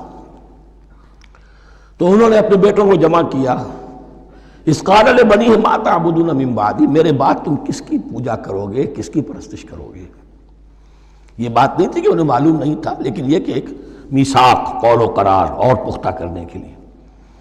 قالوا نعبد الہک و الہ آبائک ابراہیم و اسماعیل و اسحاق، انہوں نے کہا کہ ہم پوجیں گے، بندگی کریں گے، پرستش کریں گے آپ کے معبود کی اور آپ کے آبا ابراہیم، اسماعیل اور اسحاق کے معبود کی، اور یہ کوئی مختلف معبود نہیں ہے، الہ واحدہ، وہ تو ایک ہی الہ ہے۔ وَنَحْنُ لَهُ مُسْلِمُونَ، ہم اس کے لیے، اس کے سامنے سر جھکاتے ہیں، اسی کی فرما برداری کا اقرار کرتے ہیں۔ تِلْكَ أُمَّةٌ قَدْ خَلَتْ، یہ آیت 2 مرتبہ آئے گی اسی رکوع میں۔ یہ ایک گروہ تھا انسانوں کا جو گزر گیا، ابراہیم، اسماعیل، اسحاق، یعقوب، ان کی اولاد، قد خلت، وہ گزر گئے۔ لہا ما کسبت ولکم ما کسبتم، ان کے لیے تھا جو انہوں نے کمایا، اور تمہارے لیے ہوگا جو تم کماؤ گے۔ یعنی یہاں پدرم سلطان بود کا کوئی مقام نہیں ہے، ہر شخص کے لیے اپنا عمل، اپنا ایمان، اپنی کمائی۔ وَلَا تُسْأَلُونَ عَمَّا كَانُوا يَعْمَلُونَ، تم سے یہ نہیں پوچھا جائے گا کہ وہ کیا کرتے تھے، تم سے پوچھا جائے گا تم کیا کر کے لائے ہو۔ تو راچے ہے پدرم سلطان بود، تو راچے ہے، تم کیا ہو بھائی، تو اپنی بات کرو، باپ تمہارا سلطان تھا، ہوگا۔ وَقَالُوا كُونُوا هُودًا أَوْ نَصَارَىٰ تَهْتَدُوا، لیکن اس پس منظر میں اب ان کی خباثت کو نمایاں کیا جا رہا ہے کہ یہ تو تھی وصیت ابراہیم کی اور یعقوب کی، اور اس وقت کے یہود و نصارہ کا کیا رویہ ہے؟ قَالُوا كُونُوا هُودًا أَوْ نَصَارَىٰ تَهْتَدُوا، وہی متحدہ محاذ حضور کے خلاف۔ یا تو یہودی، انہوں نے کہا کہ یا یہودی ہو جاؤ یا نصرانی تو ہدایت پر ہو جاؤ گے۔ قُلْ بَلْ مِلَّةَ إِبْرَاهِيمَ حَنِيفًا، کہہ دیجئے نہیں، بل نتبع، ہم تو نتبع یہاں پر محذوف مانیے، بل نتبع ملت ابراہیم حنیفہ، نہیں، ہم تو پیروی کریں گے ابراہیم کے طریقے کی، بالکل یکسو ہو کر۔ وما کان من المشرکین، اور وہ مشرکوں میں سے نہیں تھے۔ قولوا آمنا باللہ، اب یہاں مسلمانوں کو حکم دیا جا رہا ہے، دیکھو تم ان کے جو کچھ وہ کہتے ہیں اس کے جواب میں تم یہ کہو، قولوا کہو آمنا باللہ، ہم ایمان رکھتے ہیں اللہ پر، وما انزل الینا، اور جو کچھ نازل کیا گیا ہماری جانب، وما انزل الی ابراہیم و اسماعیل و اسحاق و یعقوب، اور جو کچھ نازل کیا گیا ابراہیم اور اسماعیل اور اسحاق اور یعقوب کی طرف، والاسباط، اور ان کی اولاد کی طرف، وما اوتی موسیٰ و عیسیٰ، اور جو کچھ دیا گیا موسیٰ کو اور عیسیٰ کو، وما اوتی النبیون من ربہم، اور جو کچھ دیا گیا تمام نبیوں کو ان کے رب کی طرف سے، لا نفرق بین احد منہم، ہم ان میں سے کسی کے مابین تفریق نہیں کرتے، ہم سب کو مانتے ہیں۔ دیکھیے ایک ہے تفضیل، کسی کو ایک کو زیادہ افضل سمجھنا دوسرے سے، یہ اور بات ہے، وہ تو سورہ آل عمران میں آئے گا تلک الرسل فضلنا بعضهم علی بعض۔ تفریق یہ کہ ایک کو مانے ایک کو نہ مانے، ان رسولوں میں سے ایک کا انکار سب کا انکار ہے۔ لا نفرق بین احد منہم ونحن له مسلمون، اور ہم نے تو اسی کی فرما برداری کا قلادہ اپنی گردن میں ڈال دیا ہے۔ فَإِنْ آمَنُوا بِمِثْلِ مَا آمَنْتُمْ، پھر اے مسلمانوں اگر یہ بھی ایمان لائیں یہود اور نصارہ بالکل اسی طرح جیسے تم ایمان لائے ہو، نو کمپرومائز، ٹھیک ٹھیک وہی دین اختیار کریں، وہی راستہ جو کہ محمد کے ذریعے سے تمہیں دیا گیا صلی اللہ علیہ وسلم۔ فَإِنْ آمَنُوا بِمِثْلِ مَا آمَنْتُمْ بِهِ فَقَدْ اهْتَدَوْا، تب وہ ہدایت پر ہوں گے۔ وَإِنْ تَوَلَّوْا، اور اگر وہ پیٹھ موڑ لیں، فَإِنَّمَا هُمْ فِي شِقَاقٍ، تو اس کے معنی یہ ہیں کہ وہ زدم زدہ میں اور دشمنی کے اندر وہ مبتلا ہو چکے ہیں۔ فَسَيَكْفِيكَهُمُ اللَّهُ، تو اے نبی آپ کے لیے ان کے مقابلے میں اللہ کافی رہے گا، آپ فکر نہ کریں، آپ کسی کمپرومائز کی دعوت کی طرف توجہ ہی نہ دیں، کچھ دو کا معاملہ سوچیں بھی نہ، ان کی مخالفتوں سے آپ مرعوب نہ ہوں، ان کی دھمکیوں کا کوئی اثر نہ لیں۔ فَسَيَكْفِيكَهُمُ اللَّهُ، اللہ کافی رہے گا آپ کے لیے ان سب کے مقابلے میں۔ وَهُوَ السَّمِيعُ الْعَلِيمُ، اور یقیناً وہ سب کچھ سننے والا اور جاننے والا ہے۔ ایسا نہیں ہے کہ اسے معلوم نہ ہو کہ آپ اس وقت کن حالات میں ہیں، کیسی مشکلات میں ہیں، کس طرح کی نازک صورتحال دن بدن جو ہے شکل بدل رہی ہے، لیکن آپ قائم رہیں۔ یہ ہے جگہ جہاں پر خون پڑا ہوا ہے، اس نسخے میں جو حضرت عثمان تلاوت فرما رہے تھے، اور اس وقت باغیوں نے انہیں شہید کیا ہے۔ ان کی زوجہ محترمہ نائلہ، انہوں نے بچانا چاہا ہے تو ان کی انگلیاں کٹ گئیں، اور خون جو ہے وہ فَسَيَكْفِيكَهُمُ اللَّهُ، ان الفاظ پر وہ خون پڑا ہے، وہ دھبہ اب بھی موجود ہے۔ وَهُوَ السَّمِيعُ الْعَلِيمُ، اور وہ سب کچھ سننے والا اور جاننے والا ہے۔ صبغۃ اللہ، کیا معنی؟ یہاں پر بھی ایک آپ کو محذوف ماننا ہوگا، اخترنا صبغۃ اللہ، ہم نے تو اختیار کر لیا ہے اللہ کے رنگ کو۔ وَمَنْ أَحْسَنُ مِنَ اللَّهِ صِبْغَةً وَنَحْنُ لَهُ عَابِدُونَ، اور اللہ سے بہتر رنگ کس کا ہوگا، اور ہم تو بس اسی کی بندگی، اسی کی پرستش کرنے والے ہیں۔ قُلْ أَتُحَاجُّونَنَا فِي اللَّهِ وَهُوَ رَبُّنَا وَرَبُّكُمْ، اے نبی ان سے کہیے کہ کیا تم ہم سے محاجہ کر رہے ہو، حجت بازی کر رہے ہو، جھگڑ رہے ہو، دلیل بازی کر رہے ہو اللہ کے بارے میں؟ وَهُوَ رَبُّنَا وَرَبُّكُمْ، وہ تو ہمارا رب بھی ہے تمہارا رب بھی ہے، رب تو ایک ہے، رب بھی ایک، اس کا دین بھی ایک، ہاں شریعتوں میں فرق ہوا ہے۔ قُلْ أَتُحَاجُّونَنَا فِي اللَّهِ وَهُوَ رَبُّنَا وَرَبُّكُمْ وَلَنَا أَعْمَالُنَا وَلَكُمْ أَعْمَالُكُمْ، رب تو ہمارا بھی وہ تمہارا بھی وہ، البتہ ہمارے لیے ہوں گے ہمارے عمل، تمہارے لیے ہوں گے تمہارے عمل۔ وَنَحْنُ لَهُ مُخْلِصُونَ، اور ہم تو اس کے لیے اپنے آپ کو خالص کر لینے والے ہیں۔ یہ ذرا 3 الفاظ یہاں پہ نوٹ کر لیجئے، یہ میرے اور آپ کے لیے لمحہ فکریہ ہیں۔ نحن لہو مسلمون، 136ویں آیت اس پر ختم ہوئی، ہم اس کے سامنے سر تسلیم خم کرتے ہیں، ان میں سے تو ہم بھی شامل ہیں۔ نحن لہو عابدون، آیت نمبر 138، ہم اس کی بندگی کرنے والے ہیں، اسی کی بندگی کرنے والے ہیں۔ تو صرف اسلام نہیں، عبادت، اور ٹوٹل عبادت، ٹوٹل بندگی، پوری زندگی میں اس کے ہر حکم کی پیروی اور اطاعت۔ اس سے آگے بات آئی وَنَحْنُ لَهُ مُخْلِصُونَ، یہ عبادت اخلاص کے ساتھ نہیں ہے تو منافقت ہے۔ اس عبادت سے کوئی دنیا کی منفعت پیش نظر نہ ہو، سوداگری نہیں، یہ عبادت خدا کی ہے۔ دنیا بنانا، دنیا کمانا، دین کو ذریعہ بنانا، اس سے بڑی اور اس سے گری ہوئی کوئی حرکت نہیں۔ اخلاص، حضور نے فرمایا من صلی یرائی فقط اشرکا ومن صام یرائی فقط اشرکا ومن تصدق یرائی فقط اشرکا، جس نے نماز پڑھی دکھاوے کے لیے اس نے شرک کیا، جس نے روزہ رکھا دکھاوے کے لیے اس نے شرک کیا، اور جس نے صدقہ خیرات دیا دکھاوے کے لیے اس نے شرک کیا۔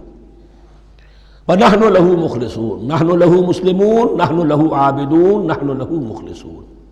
اللهم ربنا اجعلنا منهم، اللهم ربنا اجعلنا منهم۔ ام تقولون ان ابراہیم واسماعیل واسحاق ویعقوب والاسباط كانوا هودا او نصارا، کیا تمہارا کہنا یہ ہے کہ ابراہیم اور اسماعیل اور اسحاق اور یعقوب اور ان کی اولاد یہودی تھے یا نصرانی تھے؟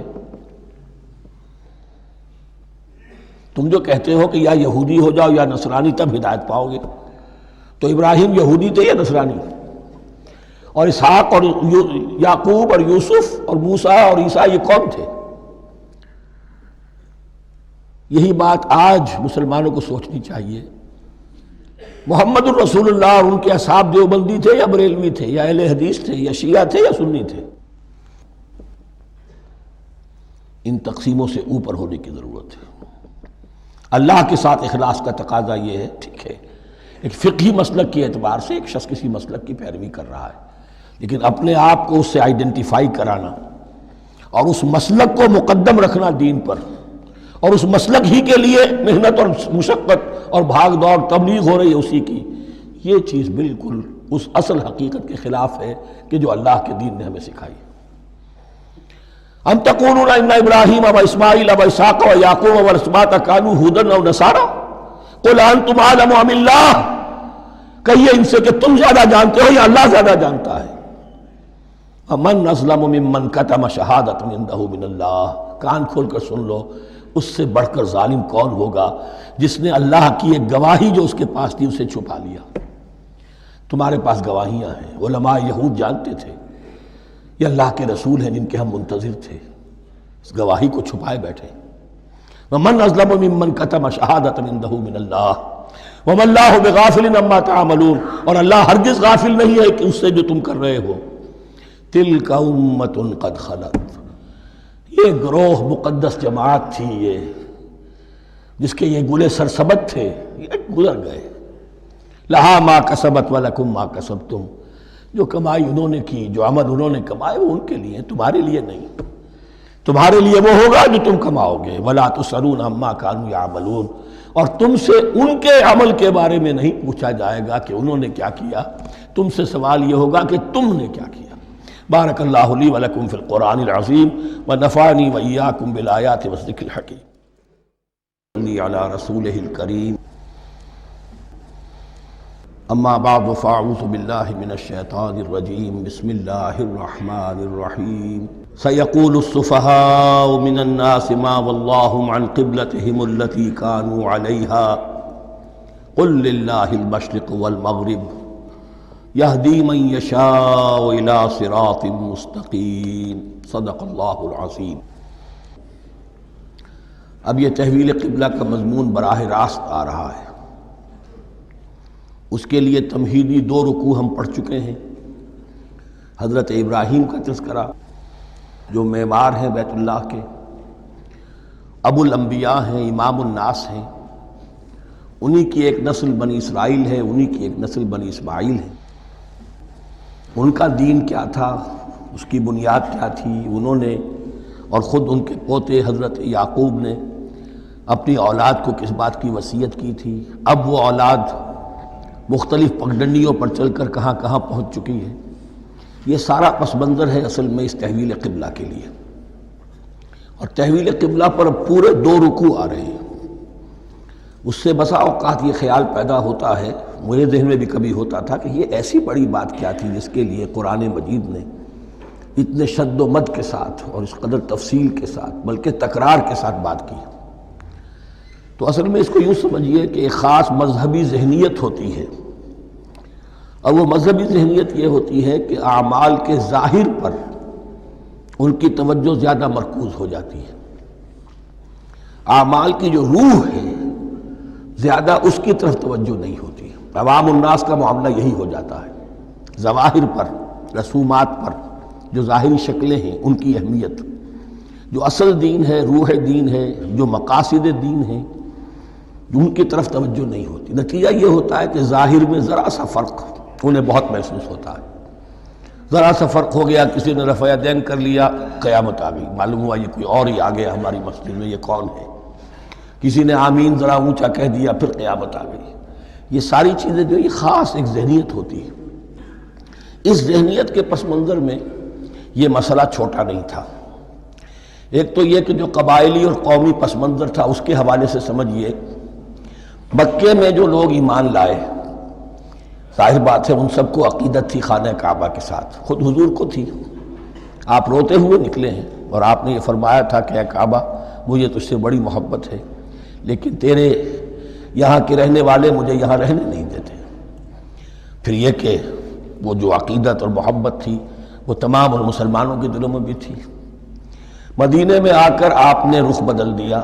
جب تک مکے میں تھے معلوم ہوتا ہے کہ حضور جب کھڑے ہوتے تھے نماز کے لیے تو آپ اس طرح کھڑے ہوتے تھے کہ بیک وقت استقبال قبلتین ہو جاتا تھا، یعنی جو جنوبی دیوار ہے ایک طرف وہ کونا ہے جس میں حجر اسود ہے اور دوسری طرف وہ یمانی ہے، رکن یمانی جو یمن کی طرف ہے، جنوب کی طرف ہے۔ ادھر کوئی شخص کھڑا ہوگا اور وہیں پر انہی کے درمیان جو ہے جب طواف کیا جاتا ہے تو دعا مانگی جاتی ہے، ربنا آتنا فی الدنیا حسنۃ وفی الآخرۃ حسنۃ وقنا عذاب النار۔ باقی پورے طواف میں آپ جو چاہیں دعا مانگے، لیکن یہاں یہ دعا ہے خاص۔ اب اگر کوئی شخص ادھر کھڑا ہو کر نماز پڑھ رہا ہے تو کعبہ تو سامنے ہے ہی، ٹھیک سیدھ میں یروشلم بھی ہے۔ استقبال القبلتین، ایک ہی وقت میں دو قبلوں کی طرف رخ ہو گیا۔ مدینہ میں آ کر معاملہ بدل گیا، مدینہ درمیان میں ہے، مکہ مکرمہ اس کے جنوب میں ہے اور یروشلم اس کے شمال میں ہے۔ اب جنوب کی طرف رخ کریں گے تو پیٹھ ہوگی یروشلم کی طرف، یروشلم کی طرف رخ کریں گے تو پیٹھ ہوگی کعبے کی طرف۔ اس میں امتحان ہو گیا ان لوگوں کا جو ایمان لائے تھے کہ آیا وہ محمد الرسول اللہ صلی اللہ علیہ وسلم کے فرمان کی پیروی کرتے ہیں یا اپنی پرانی عقیدتوں اور اپنی پرانی جو روایات ہیں ان کو زیادہ اہمیت دیتے ہیں۔ اللہ کا شکر ہے جو لوگ مکے سے آئے تھے ان کی اتنی تربیت ہو چکی تھی کہ ان میں سے کسی کے لیے کوئی مسئلہ پیدا نہیں ہوا۔ اقبال کا وہ مصرع پھر سنا رہا ہوں، بمصطفیٰ برساں خیش را کے دی ہموست، اگر بہو نہ رسیدی تمام بولہ بیست۔ حالانکہ قرآن مجید میں کہیں منقول نہیں ہے کہ اللہ نے حکم دیا تھا، ہو سکتا ہے اللہ نے حضور کو وحی خفی کے ذریعے سے حکم دیا ہو، لیکن وحی جلی میں کہیں نہیں ہے کہ آپ کو حکم دیا گیا ہو کہ اب یروشلم کی طرف رخ کر کے نماز پڑھیے۔ یہ امتحان ہو گیا کہ رسول کا اتباع کتنا کچھ ہے۔ اب جب یہ حکم آیا اب امتحان ہو گیا جو مدینے میں رہنے والے جو ایمان لائے تھے ان کا، اس لیے کہ یہاں یہودی بھی تھے، بعض ان میں سے ایمان لائے، عبداللہ ابن سلام رضی اللہ تعالیٰ عنہ تھے، ان کو علماء میں سے تھے، لیکن جو اور دوسرے لوگ تھے وہ بھی زیر اثر تھے یہود کے علماء کے، ان کے دل میں بھی یروشلم کی عظمت تھی۔ اب جب انہیں رخ کرنا پڑا تو یہ ان کے ایمان کا امتحان ہو گیا۔ تو یہ بڑا امتحان تھا اس میں کہ جو سب کے لیے مثمر تھا، اور مسلمانوں میں سے بعض لوگوں کے دلوں میں یہ خیال بھی پیدا ہوا ہوگا اگر اصل قبلہ یہ تھا تو ہم نے اب تک جو نمازیں پڑھی ہیں وہ تو پھر ہم نے غلط رخ پر پڑھی۔ ہماری اتنی سالوں کی کسی کو ایمان لائے ہوئے 10 برس ہو گئے، ہماری ان نمازوں کا کیا بنے گا؟ وہ نمازیں ضائع ہو گئیں تو نماز تو ایمان کا رکن رکین ہے، تو بڑی تشویش پیدا ہو گئی۔ اس کے ساتھ ہی ایک مسئلہ یہ پیدا ہوا سیاسی اعتبار سے کہ یہود اب تک تو یہ سمجھ رہے تھے کہ حضور نے اور مسلمانوں نے ہمارا قبلہ اختیار کر لیا ہے، تو گویا کہ ہمارے کیمپ فالوورز ہیں، ہمارا تو انہوں نے اتباع کیا ہے، لہذا ہمیں کوئی خاص اندیشہ نہیں ان کی طرف سے۔ لیکن اب جب قبلہ بدل گیا تو ان کے کان کھڑے ہو گئے کہ یہ تو پھر کوئی نئی اب ملت ہے اور نئی امت کی تشکیل ہو رہی ہے، لہذا ان کی طرف سے مخالفت جو تھی اس کے اندر شدت زیادہ پیدا ہو گئی۔ یہ سارے مضامین تھے کہ جو یہاں پر زیر بحث آ رہے ہیں۔ سَيَقُولُ السُّفَهَاءُ مِنَ النَّاسِ، بہت غیر معمولی ہے اس کا آغاز ہی اس آیت کا۔ ان قریب کہیں گے لوگوں میں سے احمق اور بے وقوف لوگ، ما واللہ من قبلتہم التی کانوا علیہا، کس چیز نے پھیر دیا انہیں اس قبلے سے کہ جس پر یہ تھے، یعنی یہ 16 مہینے نماز پڑھی ہے بیت المقدس کی طرف رخ کر کے یروشلم کی طرف، اب کس چیز نے پھیر دیا انہیں؟ قل للہ المشرق والمغرب، دیکھیے وہی الفاظ جو 14ویں رکوع میں آئے تھے جو تمہید بن رہے تھے، کہہ دیجئے کہ اللہ ہی کے لیے ہے مشرق اور مغرب۔ گویا کہ شمال اور جنوب، مشرق و مغرب، شمال و جنوب، محاورے میں مشرق و مغرب زیادہ استعمال ہوتا ہے، سب اللہ کے ہیں، اللہ کسی سمت میں محدود نہیں ہے۔ یہدی من یشاء الی صراط مستقیم، وہ جس کو چاہتا ہے سیدھے راستے کی طرف ہدایت دے دیتا ہے۔ وَكَذَلِكَ جَعَلْنَاكُمْ، اب یہ خاص بات کہی جا رہی ہے، اے مسلمانوں تم اس تحویل قبلہ کو معمولی بات نہ سمجھو، یہ علامت ہے اس بات کی کہ اب تمہیں وہ حیثیت حاصل ہو گئی. وَكَذَلِكَ جَعَلْنَاكُمْ أُمَّةً وَسَطًا لِتَكُونُوا شُهَدَاءَ عَلَى النَّاسِ وَيَكُونَ الرَّسُولُ عَلَيْكُمْ شَهِيدًا. اب تمہارا فرض منصب یہ ہے کہ رسول نے جس دین کی گواہی تم پر دی ہے اپنے عمل سے اپنے قول سے، اسی دین کی گواہی تمہیں دینی ہے اپنے قول سے اور اپنے عمل سے پوری نوع انسانی پر. اب تم لنک بن گئے ہو. اب تک نبوت کا سلسلہ جاری تھا، ایک نبی کی تعلیم ختم ہوئی، بگڑ گئی، تحریف ہو گئی، غائب ہو گئی، دوسرا نبی آ گیا، پھر کچھ تیسرا آ گیا، چلے آ رہے. لہذا ہر دور کے اندر اب وہ جو معاملہ تھا تسلسل کے ساتھ چل رہا تھا، اب یہاں نبوت ختم ہو رہی ہے محمد الرسول اللہ صلی اللہ علیہ وسلم پر، تو نوع انسانی تو ختم نہیں ہو رہی، ابھی قیامت تو نہیں آئی ہے. اب آگے لوگوں کو تبلیغ کرنا، ان تک دین پہنچانا، ان پر حجت قائم کرنا، ان کا احقاق حق اور ابطال باطل کا فریضہ سر انجام دینا، یہ کون کرے گا؟ تو پہلے تو ہمیشہ اللہ کی طرف سے وہی جبریل لائے اور نبی کے پاس آ گئے، نبی نے لوگوں کو سکھا دیا. اب یہ کہ اللہ سے جبریل لائے محمد کے پاس، محمد نے سکھایا تمہیں، اور تمہیں سکھانا ہے پوری نوع انسانی کو، تو تم اب وہ درمیانی لنک ہو. وَكَذَلِكَ جَعَلْنَاكُمْ أُمَّةً وَسَطًا لِتَكُونُوا شُهَدَاءَ عَلَى النَّاسِ وَيَكُونَ الرَّسُولُ عَلَيْكُمْ شَهِيدًا. یہ مضمون زیادہ کھلے گا چل کر سورہ حج کی آخری آیات میں. اسی طرح سے مراد یہ ہے کہ تحویل قبلہ ایک مظہر ہے اس کا. اس سے اب تم اپنی ذمہ داریوں کا اندازہ کرو، صرف خوشیاں نہ مناؤ، جشن نہ مناؤ، بلکہ یہ کہ یہ ایک بہت بڑی ذمہ داری کا بوجھ ہے جو تم پر آ گیا. کبھی ہم نے اپنے بندے محمد کے کاندھوں پر جب یہ بوجھ رکھا تھا تو ان سے بھی کہا تھا صلی اللہ علیہ وسلم، اِنَّا سَنُلْقِي عَلَيْكَ قَوْلًا ثَقِيلًا، اے نبی ہم آپ پر ایک بھاری بات ڈالنے والے ہیں. وہی بھاری بات بہت بڑے پیمانے پر اب تمہارے کندھوں پر آ گئی ہے. وَكَذَلِكَ جَعَلْنَاكُمْ أُمَّةً وَسَطًا لِتَكُونُوا شُهَدَاءَ عَلَى النَّاسِ وَيَكُونَ الرَّسُولُ عَلَيْكُمْ شَهِيدًا وَمَا جَعَلْنَا الْقِبْلَةَ الَّتِي كُنْتَ عَلَيْهَا، اور ہم نے نہیں قرار دیا تھا اس قبلے کو جس پر کہ اے نبی آپ پہلے تھے. یعنی یہ دو طرح کی بات ہو سکتی ہے، وہی خفی سے اللہ نے فرمایا ہو کہ اے محمد اب کچھ عرصے کے لیے یروشلم کی طرف رخ کر کے نماز پڑھو، وہی جلی میں نہیں ہے. اور یہ بھی ہو سکتا ہے یہ حضور کا اجتہاد ہو اور اسے اللہ نے قبول فرما لیا. دونوں باتوں کا امکان موجود ہے. حضور کے اجتہاد پر اگر اللہ کی طرف سے نفی نہ آئے تو وہ گویا اللہ کی طرف سے. وَمَا جَعَلْنَا الْقِبْلَةَ الَّتِي كُنْتَ عَلَيْهَا إِلَّا لِنَعْلَمَ مَن يَتَّبِعُ الرَّسُولَ وَمِمَّن يَنقَلِبُ عَلَىٰ عَقِبَيْهِ، اور نہیں ٹھہرایا تھا ہم نے اس قبلے کو جس پر کہ آپ رہے ہیں مگر یہ جاننے کے لیے کہ کون ہے، یہ ظاہر کرنے کے لیے کہ کون ہے کہ جو اتباع کرتے ہیں رسول کا صلی اللہ علیہ وسلم، اور وہ کون ہے کہ جو اپنی ایڑیوں کے بل لوٹ جاتے ہیں.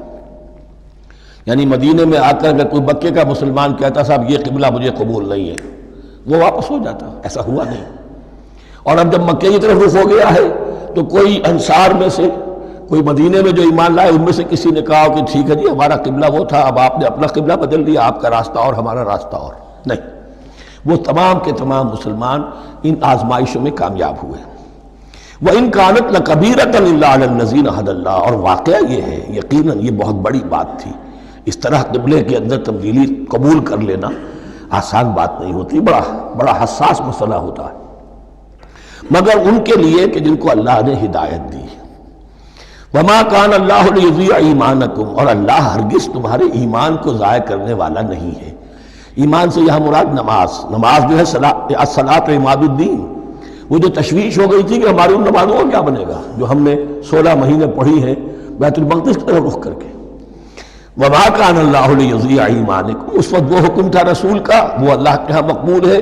اس وقت یہ حکم ہے جو تمہیں رسول کی معرفت مل رہا ہے، اب تم اس کی پیروی کرو. ان اللہ بالناس لرؤوف الرحیم، یقیناً اللہ تعالیٰ تو انسانوں کے حق میں بہت ہی شفیق ہے اور بہت ہی رحیم ہے. قد نرى تقلب وجهك في السماء، معلوم ہوتا ہے خود حضور کو انتظار تھا اس فیصلے کا، اور معلوم ہوتا ہے کہ آپ پر بھی شاخ گزر رہا تھا یہ وقفہ کہ جس میں نماز پڑھتے ہوئے پیٹھ ہو رہی تھی بیت اللہ کی طرف. تو آپ بار بار آپ کی نگاہیں آسمان کی طرف اٹھتی تھی کہ کب وحی آئے، کب جبرائیل حکم لے کر آئیں. قد نرى تقلب وجهك في السماء، اے نبی ہم نے آپ کے چہرے کا بار بار آسمان کی طرف اٹھنا دیکھ لیا ہے. فَلَنُوَلِّيَنَّكَ قِبْلَةً تَرْضَاهَا، اس آیت میں بڑی شفقت، بڑی محبت، بڑی عنایت ہے محمد الرسول اللہ صلی اللہ علیہ وسلم کے لیے اللہ کی طرف سے۔ تو ہم بدلے دیتے ہیں، پھیرے دیتے ہیں قبلہ جو آپ کو پسند ہے۔ ظاہر بات ہے کہ حضور کو جو محبت تھی اور جو بھی آپ کو ایک رشتہ قلبی تھا بیت اللہ کے ساتھ، فَلَنُوَلِّيَنَّكَ قِبْلَةً تَرْضَاهَا، ہم بدلے دیتے ہیں، بدل دیں گے قبلہ اسی طرف جو آپ کو پسند ہے۔ فَوَلِّ وَجْهَكَ شَطْرَ الْمَسْجِدِ الْحَرَامِ، تو بس اب پھیر دیجئے اپنے رخ کو مسجد حرام کے رخ پر۔ وَحَيْثُ مَا كُنْتُمْ، اور مسلمانوں جہاں کہیں بھی تم ہو، مدینے میں ہو یا کہیں اور ہو، مغرب میں ہو، شمال میں ہو، جنوب میں ہو، کہیں ہو، فَوَلُّوا وُجُوهَكُمْ شَطْرَهُ، تو اپنا چہرہ نماز میں اسی کے رخ پر پھیرو۔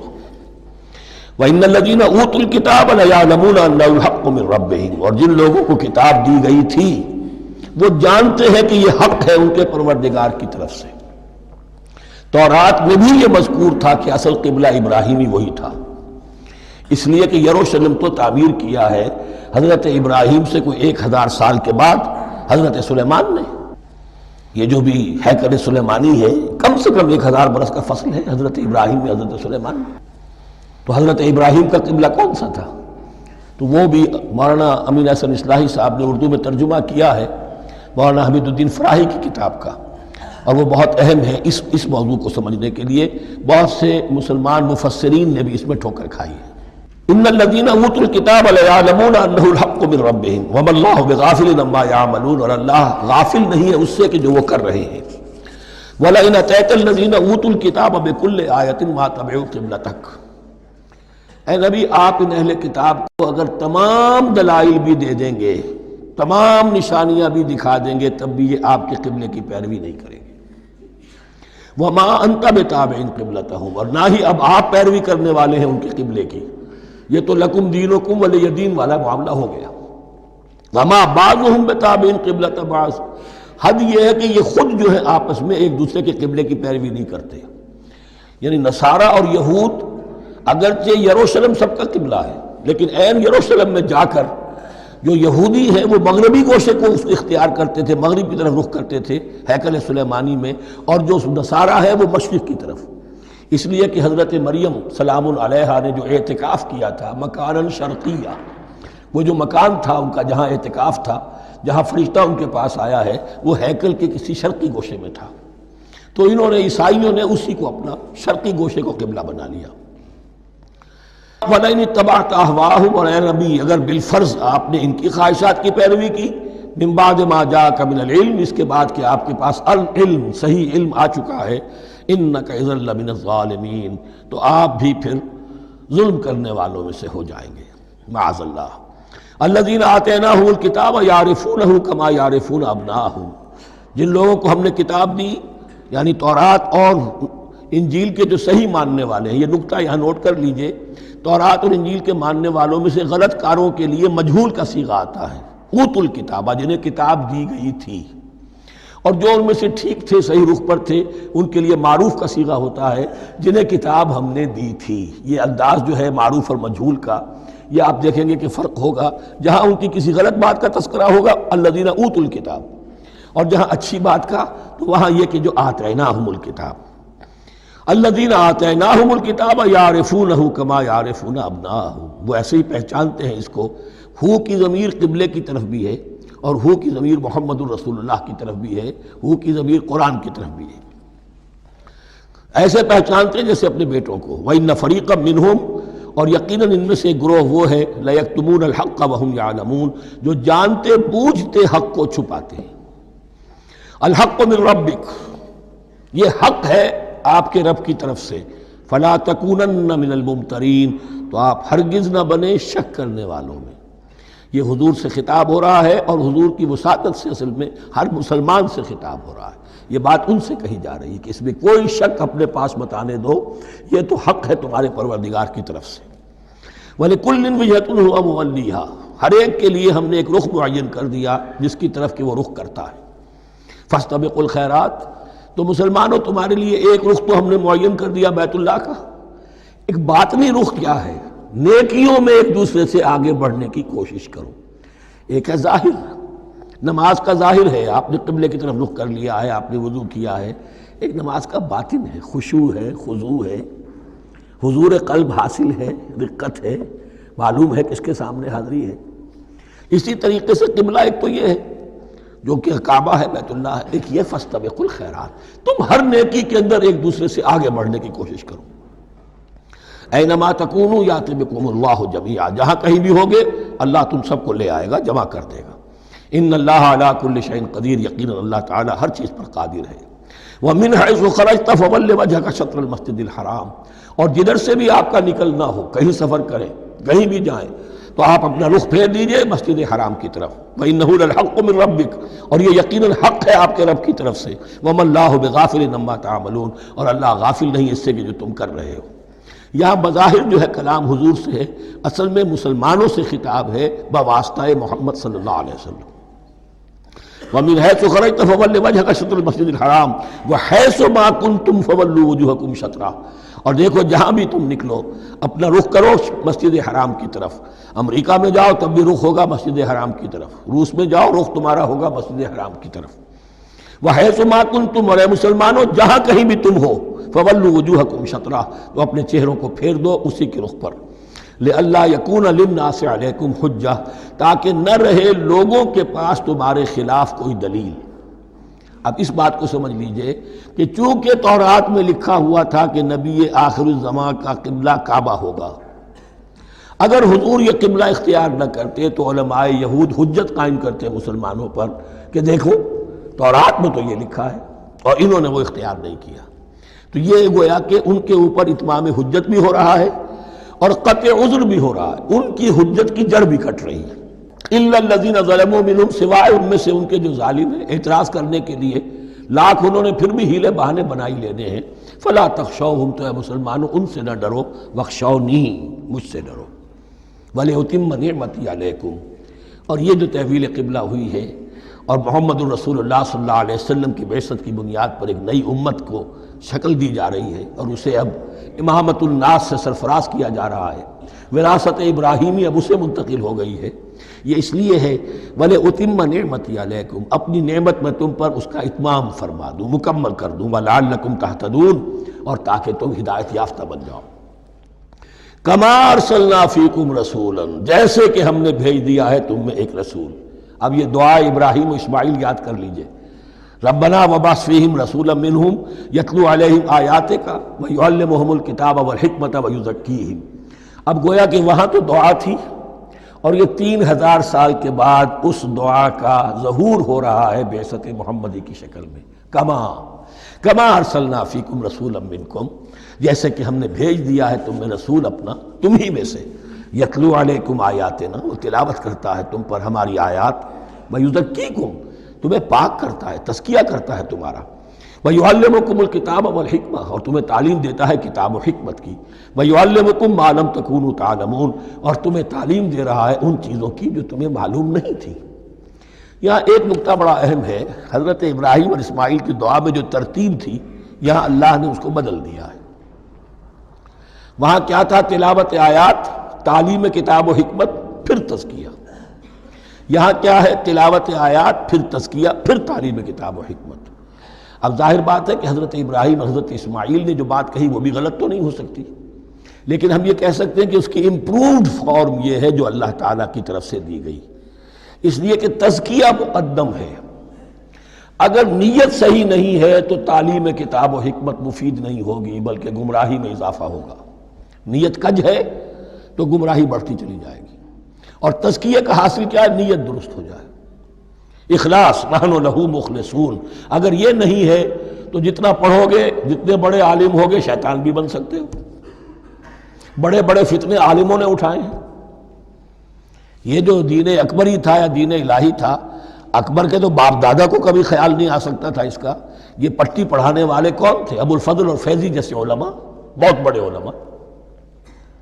اسی طرح غلام احمد قادیانی، اس کو اصل میں جو بھی پٹیاں پڑھائی ہیں وہ تو پڑھائی حکیم نور الدین نے، جو بہت بڑا عالم تھا، اہل حدیث عالم تھا۔ تو در حقیقت بہت بڑا عالم ہوگا، اگر اس کی کج ہو گئی نیت تو اتنا ہی بڑا فتنہ اٹھا دے گا۔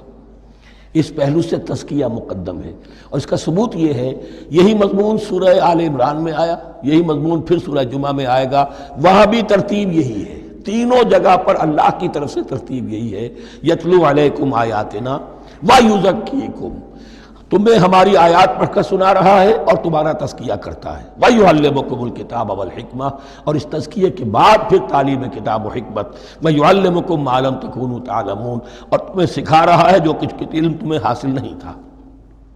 فَاذْكُرُونِي أَذْكُرْكُم، بس مجھے یاد رکھو، میں تمہیں یاد رکھوں گا۔ یہ بہت بڑا میثاق ہے اور بہت بڑا وعدہ ہے، بہت بڑا وعدہ ہے۔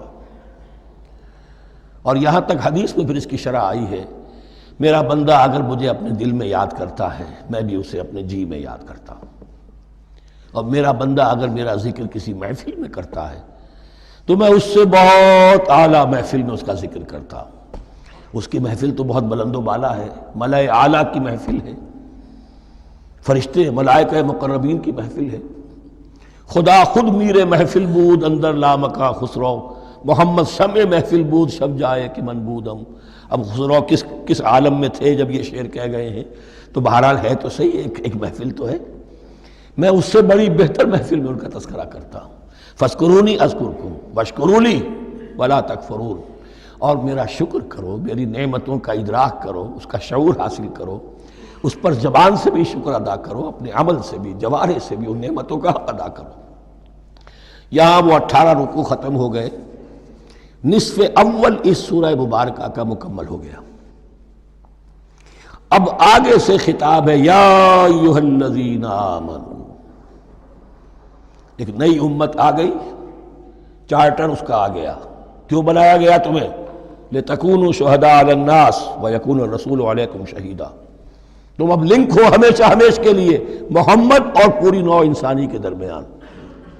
اسی لیے وہ حدیث بھی تو ہے جو علماء حق ہوتے ہیں ان کے بارے میں فرمایا، علماء امتی کا انبیاء بنی اسرائیل، میری امت کے علماء کا مقام وہی ہے جو بنی اسرائیل کے علماء کا، اس لیے کہ اب نبوت تو ختم ہو گئی محمد پر صلی اللہ علیہ وسلم، لیکن یہ کتاب تو ہے، اس کا پہنچانا تو ہے، اس کو عام تو کرنا ہے، حجت تو قائم کرنی ہے، اور صرف تبلیغ سے نہیں، عمل کر کے دکھانا ہے، وہ نظام قائم کر کے دکھانا ہے جو محمد عربی نے قائم کیا صلی اللہ علیہ وسلم، تب حجت قائم ہوگی۔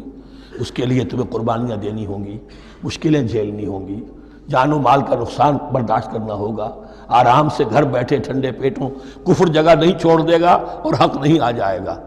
کفر کو ہٹانے کے لیے اور باطل کو ختم کرنے کے لیے اور حق کو قائم کرنے کے لیے تن من دھن تمہیں لگانے ہوں گے۔ اب دیکھیے وہ قول آ رہی ہے، یا ایھا الذین آمنوا استعینوا بالصبر والصلاۃ، یہی وہ الفاظ تھے کہ وہ جو 7 آیتیں تھیں جن کو میں نے کہا تھا خطاب میں بنی اسرائیل میں وہ بمنزلہ فاتحہ ہیں، ان میں الفاظ آئے تھے واستعینوا بالصبر والصلاۃ وانھا لکبیرۃ الا علی الخاشعین الذین یظنون انہم ملاقو ربہم وانہم الیہ راجعون۔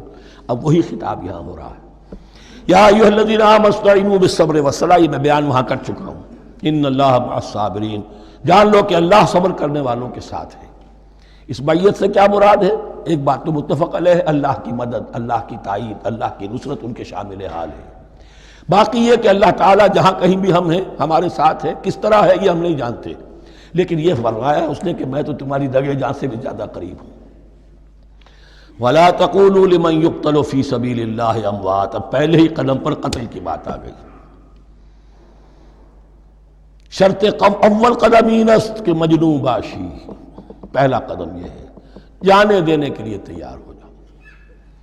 وَلَا تَقُولُوا لِمَنْ يُقْتَلُ فِي سَبِيلِ اللَّهِ أَمْوَاتٌ، مت کہو ان کو کہ جو اللہ کی راہ میں قتل ہو جائیں مردہ، وہ مردہ نہیں ہے، بل احیاء، وہ زندہ ہے، وَلَٰكِن لَا تَشْعُرُونَ، لیکن تمہیں اس کا شعور نہیں ہے۔ شہداء جو اللہ کی راہ میں قتل ہو جائیں ان کے لیے یوم آخر تک کا انتظار نہیں ہے، ان کی براہ راست جنت میں داخلہ ملتا ہے۔ قیل ادخل الجنہ قال یا لیت قومی یعلمون بما غفر لی ربی وجعلنی من المکرمین، وہاں تاخیر نہیں ہے، لہذا وہ تو زندہ ہیں۔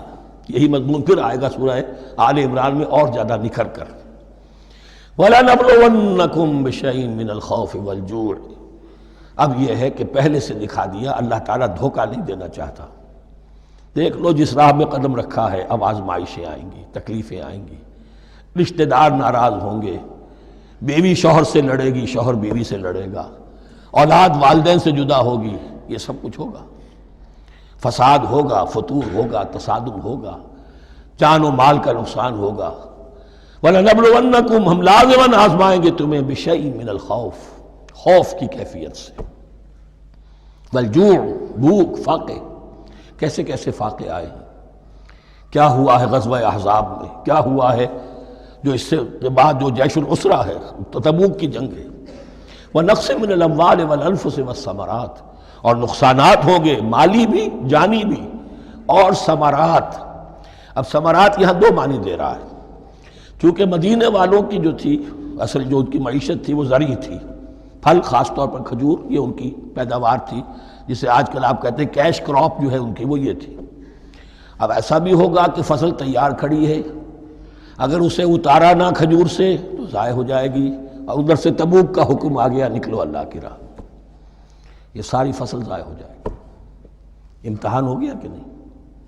اور اس کے علاوہ ایک اور ہے اس کا مفہوم، انسان کچھ بہت محنت کرتا ہے، جد و جہد کرتا ہے، کیریئر بناتا ہے، اپنا ایک مقام بنا لیتا ہے اس کیریئر میں، اس پروفیشن میں، اس راستے پر آتا ہے تو کچھ اور ہی شکل اختیار کرنی پڑتی ہے۔ وہ تجارت کے زمانے میں جو محنت کی تھی، وہ کیریئر کو اب جمانے میں جو محنت کی تھی، وہ سارا کا سارا معاملہ جو ہے وہ کھو کر پھر اس وادی میں آنا پڑتا ہے۔ وَلَنَبْلُوَنَّكُمْ، یہ بھی ثمرات ہیں نا، محنت کے ثمرات۔ وَلَنَبْلُوَنَّكُمْ بِشَيْءٍ مِّنَ الْخَوْفِ وَالْجُوعِ وَنَقْصٍ مِّنَ الْأَمْوَالِ وَالْأَنفُسِ وَالثَّمَرَاتِ وَبَشِّرِ الصَّابِرِينَ، اور اے نبی بشارت دیجئے صابروں کو، صبر کرنے والوں کو۔ یہ کون ہے؟ الَّذِينَ إِذَا أَصَابَتْهُمْ مُصِيبَةٌ، وہ لوگ کہ جن کو جب بھی کوئی مصیبت آئے، قالوا انا للہ وانا الیہ راجعون، وہ کہتے ہیں ہم اللہ ہی کے تو ہیں، اللہ ہی کی طرف ہمیں لوٹ جانا ہے، کل بھی جانا تھا، آج چلے جائیں، حاضر ہیں، جتنی جلدی بلا لو۔ نشان مرد مومن باتوں گویم، جو مرگ آیا تبسم مر لبے اوست، مرد مومن کی تو نشانی یہی ہے کہ جب موت آئے تو مسرت کے ساتھ اس کے چہرے پر، اس کے ہونٹوں پر مسکراہٹ ہو۔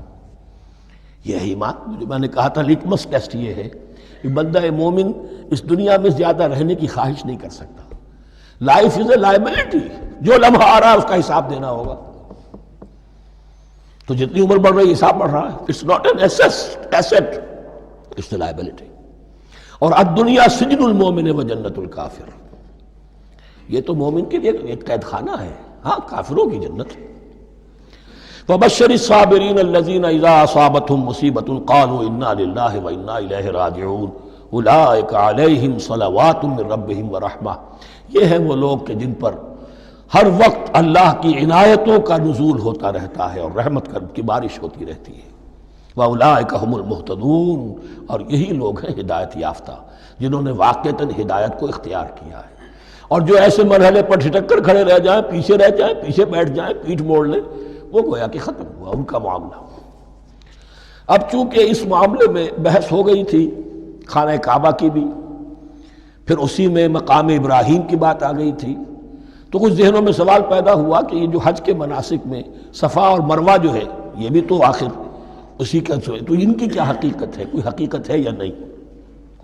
فرمایا ان الصفا والمروۃ من شعائر اللہ، یہ بھی اللہ کے شاعر میں سے ہے۔ شاعر کسے کہتے ہیں؟ وہ چیز جو شعور بخشے، تو وہ چیزیں کہ جن کے ساتھ اولو العزم پیغمبروں یا اولو العزم انسانوں، اولو العزم اولیاء اللہ کے کچھ حالات و واقعات کا کوئی ذہنی سلسلہ قائم ہوتا ہو، وہ گویا کہ شعور دلانے والے ہوتے ہیں، یاد دلانے والے ہوتے ہیں، اللہ تعالیٰ کی طرف ذہن کو لے جانے والے ہوتے ہیں، اس اعتبار سے شاعر۔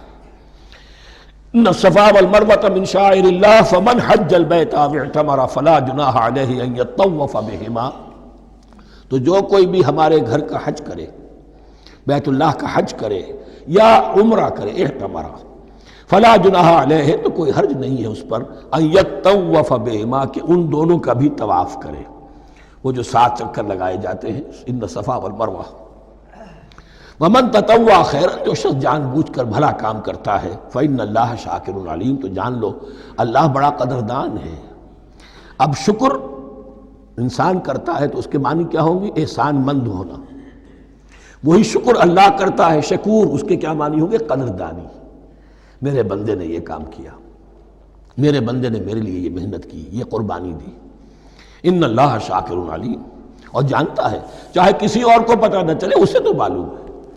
اگر تم نے اللہ کی رضا جوئی کے لیے کسی کو کوئی مالی مدد دی ہے اس حال میں کہ جو کچھ داہنے ہاتھ نے دیا ہے بائیں کو بھی خبر نہیں ہونے دی، خدا یہ کہ کسی اور انسان کے سامنے اس کا تذکرہ ہو، تو اب یہ جو ہے اللہ کے تو علم میں ہے۔ اگر تو اللہ سے اجر و ثواب چاہتے ہو تو اس کا ڈنڈورا پیٹنے کی کوئی ضرورت نہیں، اور اگر تم نے لوگوں کو دکھانے کے لیے کیا تھا تو وہ تو شرک ہو گیا، لائبلٹی ہو گئی۔ ان الذین یکتمون ما انزلنا من البینات، اب یہاں پھر کچھ آخری یوں سمجھیے کہ یہ اب جس کو کہتے ہیں موپنگ اپ آپریشن، بات مضمون تو پورا ختم ہو گیا لیکن کچھ نہیں صحیح چیزیں ابھی ہیں سابقہ امت مسلمہ کے بارے میں کہنے کی، وہ مزید ایڈ کی جا رہی ہیں۔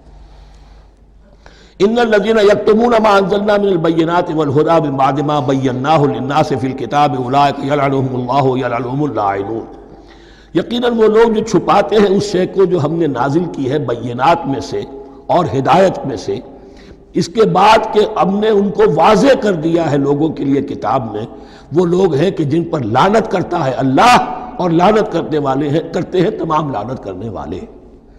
یعنی علم ایک بہت بڑی جو ہے امانت ہے، اس علم کا چھپانا، کتمان حق، ہم آیت پڑھ آئے ہیں وَمَنْ أَظْلَمُ مِمَّنْ يَكْتُمُ شَهَادَةً عِنْدَهُ مِنَ اللَّهِ، اگر اللہ کی طرف سے کوئی گواہی کسی کے پاس ہے اور وہ اسے چھپا لے تو اس سے بڑا ظالم کون ہوگا؟ اب انہی کی وضاحت ہو رہی ہے، کیسی کیسی کھلی شہادتیں تورات اور انجیل میں تھیں اور ان کو یہ چھپائے پھر رہے۔ ان الذین یکتمون ما انزلنا من البینات والہدی من بعد ما بیناہ للناس فی الکتاب اولئک یلعنهم اللہ یلعنهم اللاعنون الا الذین تابوا واصلحوا وبینوا، سوائے ان کے کہ جو توبہ کرے، رجوع کرے اور اپنی اصلاح کر لے اور اب واضح کرے وہ شے کہ جو انہوں نے چھپائی ہوئی تھی اسے ظاہر کرے۔ فَأُولَٰئِکَ أَتُوبُ عَلَیْہِمْ، تو ان کی توبہ میں قبول کروں گا اور ان کی طرف میں نگاہ التفات میں اپنی پھر ان کی طرف متوجہ کر دوں گا۔ وَأَنَا التَّوَّابُ الرَّحِيمُ، اور میں تو ہوں ہی توبہ کا قبول کرنے والا اور رحم فرمانے والا۔ إِنَّ الَّذِينَ كَفَرُوا وَمَاتُوا وَهُمْ كُفَّارٌ، یقیناً جن لوگوں نے کفر کیا اور وہ مرے اسی حال میں کہ کفر پر قائم تھے، اولئک علیہم لعنت اللہ والملائکۃ والناس اجمعین، ان پر تو لعنت ہے اللہ کی بھی اور فرشتوں کی بھی اور تمام انسانوں کی بھی، خالدین فیہا، اس لعنت کی کیفیت میں وہ اب ہمیشہ رہیں گے۔ لا یخفف عنہم العذاب، نہ ان پر سے عذاب کے اندر کوئی کمی کی جائے گی، ولا ہم ینظرون، نہ انہیں کوئی مہلت ملے گی کہ عذاب کا تسلسل ذرا سی دیر کے لیے وقفہ ہو جائے، سانس لینے کی مہلت مل جائے۔ ولا ہم ینظرون وَإِلَٰهُكُمْ إِلَٰهٌ وَاحِدٌ، سن لو تمہارا الہ اور معبود ایک ہی الہ ہے، لا الہ الا هو الرحمن الرحیم، اس کے سوا کوئی الہ نہیں ہے اور وہ رحمان ہے اور رحیم ہے۔ اب جو آیت آ رہی ہے اس کے پڑھنے سے پہلے ایک بات سمجھ لیجئے کہ یہ جو اب 22 رکوعوں کا مضمون ہم پڑھ رہے ہیں، مجھے یہ بات آج شروع میں واضح کرنی چاہیے تھی، اس میں ترتیب کیا ہے۔ میں پہلے عرض کر چکا ہوں کہ پہلے 18 رکوعوں کی تقسیم ورٹیکل کی ہے ہم نے، 18 کو 4 رکوع ادھر، 10 درمیان میں، پھر 4 ادھر۔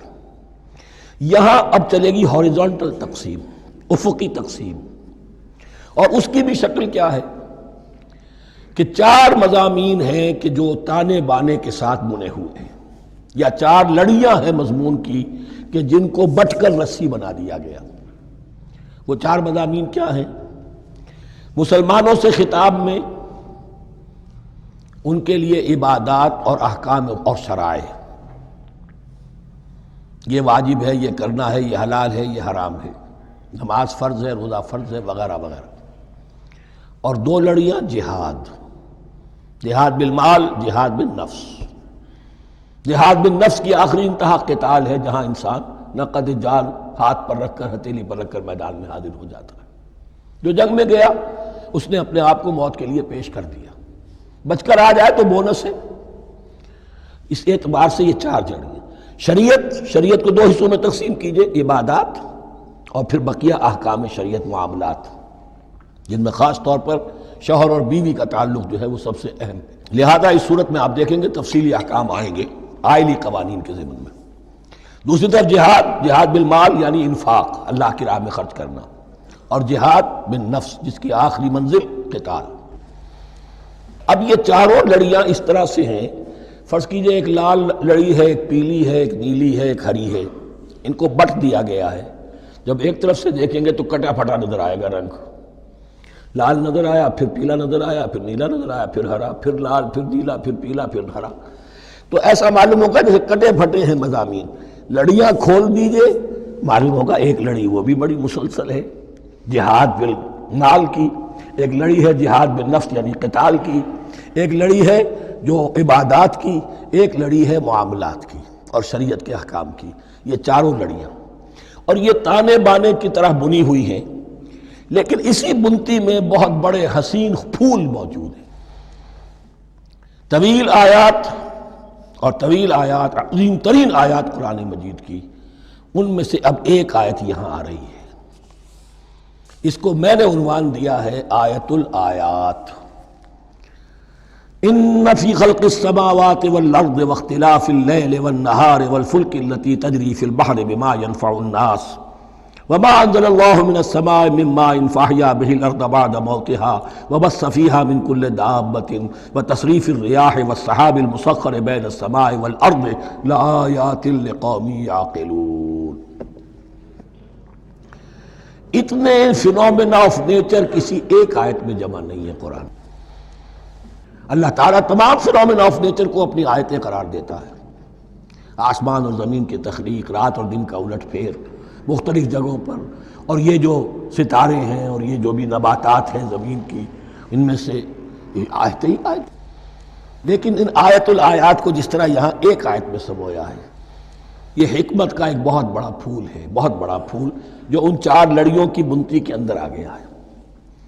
یقیناً آسمان اور زمین کی تخلیق میں اور رات اور دن کے الٹ پھیر میں اور اس جہاز میں یا کشتی میں جو چلتی ہیں سمندر میں یا دریاؤں میں، وہ سامان لے کر جو لوگوں کو نفع دیتا ہے، بما ينفع الناس وما انزل اللہ من السماء من ماء، اور اس پانی میں کہ جو اللہ نے اتارا ہے آسمان سے، فاحیا به الارض بعد موتها، اور پھر اس سے وہ زندہ کر دیتا ہے زمین کو اس کے مردہ ہو جانے کے بعد۔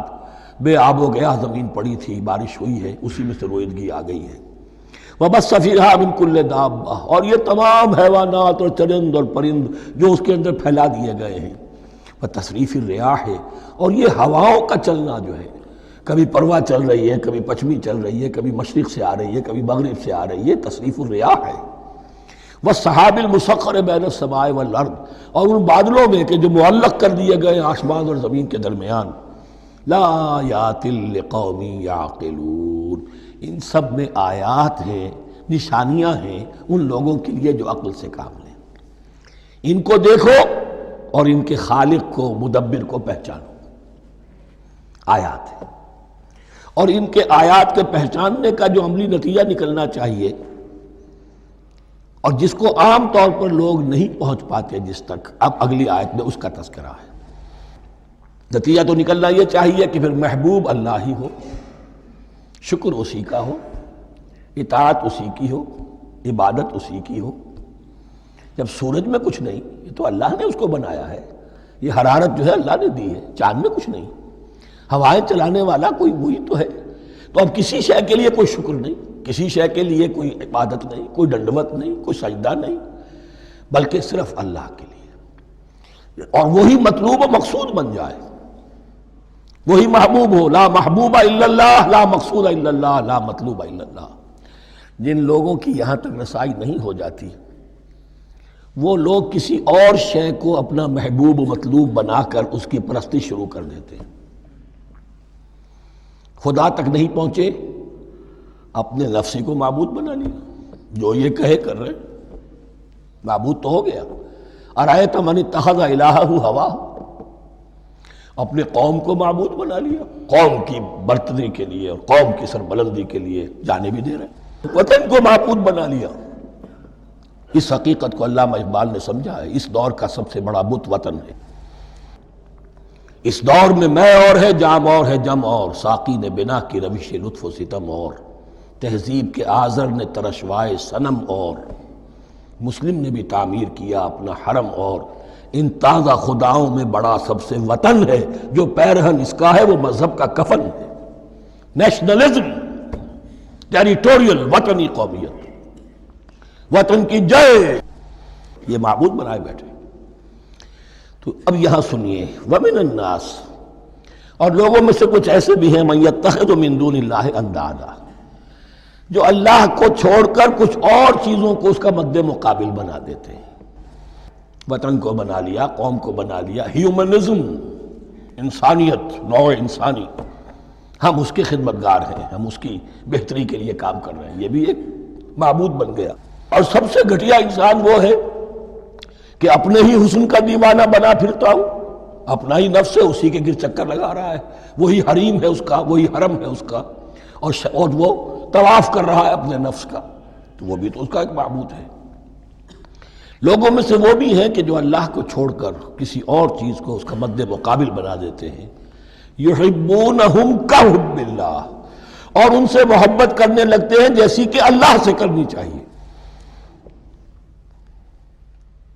یہ فلسفہ ہے اصل میں، ہندی میں سے آدرش کہتے ہیں، عربی میں نصب العین، انگلش میں آئیڈیل۔ ہر باشعور انسان کسی شے کو اپنا آئیڈیل بناتا ہے اور اس سے پھر محبت کرتا ہے، اس کے لیے جیتا ہے، اس کے لیے مرتا ہے، قربانیاں دیتا ہے، ایثار کرتا ہے، قوم کے لیے قربانی، وطن کے لیے قربانی، فلاح کے لیے قربانی، خود اپنی ذات کے لیے قربانی۔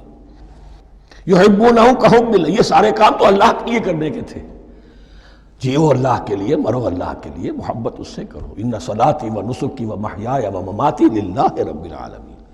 تم نے اپنی یہ ساری نسبتیں کسی اور شے کے ساتھ وابستہ کر دی، تم نے اللہ کا مد مقابل تراش لیا۔ می تراشت فکر ما ہر دم خدا بندے دیگر، رست از یک بند تا افتاد در بندے دیگر۔ انسان معبود تراشتا رہتا ہے اپنے ذہن سے، اور ان کے لیے محبت کرتا ہے، جانیں دیتا ہے، قربانیاں دیتا ہے۔ وَمِنَ النَّاسِ مَن يَتَّخِذُ مِن دُونِ اللَّهِ أَندَادًا يُحِبُّونَهُمْ كَحُبِّ اللَّهِ، یہ مضمون بھی سورہ حج میں زیادہ واضح ہوگا۔ وَالَّذِينَ آمَنُوا أَشَدُّ حُبًّا لِلَّهِ، پھر یہ لٹمس ٹیسٹ کا لفظ میری زبان پر آ رہا ہے، اور جو لوگ واقعتاً صاحب ایمان ہوتے ہیں ان کی شدید ترین محبت ہوتی ہے اللہ کے ساتھ۔ اگر یہ نہیں ہے، اگر یہ نہیں تو بابا پھر سب کہانیاں ہیں۔ کوئی شے اللہ سے زیادہ محبوب ہو گئی وہ تمہاری معبود ہے، تم نے اللہ کو چھوڑ دیا، چاہے وہ دولت ہی ہے، تائس عبد الدینار و عبد الدرہم، ہلاک اور برباد ہو جائے درہم و دینار کا بندہ۔ نام عبد الرحمن ہے، حقیقت میں عبد الدینار ہے۔ دینار آنا چاہیے، حرام سے آئے، حلال سے آئے، جائز سے آئے، ناجائز سے آئے، تو معبود اللہ نہیں ہے، معبود دینار ہے۔ ہندو نے یہ کیا کہ لکشمی دیوی کی ایک مورتی بنا کر پوجنا شروع کر دیا، یہ لکشمی دیوی اگر ذرا مہربان ہو جائے گی دولت آ جائے گی۔ ہم نے کہا ہٹاؤ اس درمیان کے لنک کو، سیدھے ہی دولت کو کیوں نہ پوجو، پیٹرو ڈالر کو پوجو، ڈالر کو پوجو، ترک وطن کرو، ماں باپ کو چھوڑو یہاں سسکتا ہوا کہ مر رہے ہیں اور کوئی ان کا بیٹا ان کی بیٹی ان کے پاس نہیں، کس لیے؟ ڈالر۔ کون معبود ہوا؟ وَمِنَ النَّاسِ مَن يَتَّخِذُ مِن دُونِ اللَّهِ أَندَادًا يُحِبُّونَهُمْ كَحُبِّ اللَّهِ وَالَّذِينَ آمَنُوا أَشَدُّ حُبًّا لِلَّهِ وَلَوْ يَرَى الَّذِينَ ظَلَمُوا إِذْ يَرَوْنَ الْعَذَابَ أَنَّ الْقُوَّةَ لِلَّهِ جَمِيعًا، اور کاش کہ دیکھ لیتے یہ لوگ جو اس شرک میں اور اس گناہ میں مبتلا ہیں، ظلم شرک کے معنی، جب وہ دیکھیں گے عذاب کو اور یہ بات واضح ہو جائے گی کہ قوت تو ساری کی ساری اللہ کے ہاتھ میں ہے، کسی کے پاس کچھ نہیں۔ وَأَنَّ اللَّهَ شَدِيدُ الْعِقَابِ، اور یہ کہ اللہ سزا شدید العذاب، اللہ سزا دینے میں بہت سخت ہے۔ اس وقت آنکھ کھلے گی تو فائدہ کیا ہوگا؟ اب آنکھ کھلے تو فائدہ ہے۔ اِسْتَبَرَّأَ الَّذِينَ اتُّبِعُوا مِنَ الَّذِينَ اتَّبَعُوا، اب انسانی معاشرے کے اندر یہ ہوتا ہے، کچھ لوگ ہوتے ہیں لیڈر لوگ جو اپنے پیچھے لوگوں کو لگا لیتے ہیں، چاہے ڈیماگوگس ہوں، چاہے مذہبی جو ہے وہ مسندوں کے والی ہوں، اپنے پیچھے لگاتے ہیں، اور ان کے پیچھے لگنے والے جو ہیں وہ یہ سمجھتے ہوئے ان کی عزت بھی ہے، ان کا احترام بھی ہے، ان کے نیچے دبے بھی ہوئے، ان کا پیچھے پیچھے چلتے ہیں۔ قیامت کے دن وہ تبرہ کریں گے ان تم نے ہمیں مروایا، ہم تمہاری پیروی کرتے رہے، ہم نے سمجھا تم جو کہہ رہے ہو وہ ٹھیک ہے، ہم نے تمہیں اپنا لیڈر مانا۔ اب وہ اعلان برات کریں گے، اللہ ہمارا ان سے کوئی تعلق نہیں، استبرأ الذین اتبعوا، اور اس کے جواب میں پھر وہ کریں گے ہمارا تم سے کوئی تعلق نہیں۔ اس روز کے جن لوگوں کا اتباع کیا گیا تھا دنیا میں، لیڈر لوگ، وہ ان لوگوں سے جنہوں نے پیروی کی تھی ان سے تبرہ کریں گے۔ وَرَأَوُا الْعَذَابَ وَتَقَطَّعَتْ بِهِمُ الْأَسْبَابُ، اور وہ دیکھ لیں گے عذاب کو، نگاہوں کے سامنے جہنم آ جائے گی اور تمام رشتے منقطع ہو جائیں گے۔ یوم یفر المرء من اخیہ وامہ وابیہ وصاحبتہ وبنیہ لکل امرئ منہم یومئذ شأن یغنیہ یود المجرم لو یفتدی من عذاب یومئذ ببنیہ وصاحبتہ واخیہ وفصیلتہ التی تؤویہ ومن فی الارض جمیعا ثم ینجیہ۔ ہر انسان چاہے گا میرے باپ کو، بیٹے کو، بھائی کو، ماں کو، بیوی کو، اولاد کو، تمام انسانوں کو جھونک دو جہنم میں، خدا کے لیے کسی طرح مجھے بچا لو۔ تقطعت بہم الاسباب، سارے رشتے منقطع ہو جائیں گے، جن رشتوں کی وجہ سے حرام کو حلال اور حلال کو حرام کر رہے ہو، جن کی دلجوئی کے لیے حرام کی کمائی کرتے ہو، جن کی دلجوئی کے لیے دین کے راستے سے آگے نہیں بڑھ رہے ہو، دین کے راستے میں بیوی ناراض نہ ہو جائے، گھر والے ناراض نہ ہو جائیں، تقطعت بہم الاسباب، یہ سارے رشتے یہیں تک کے لیے ختم ہو جائیں۔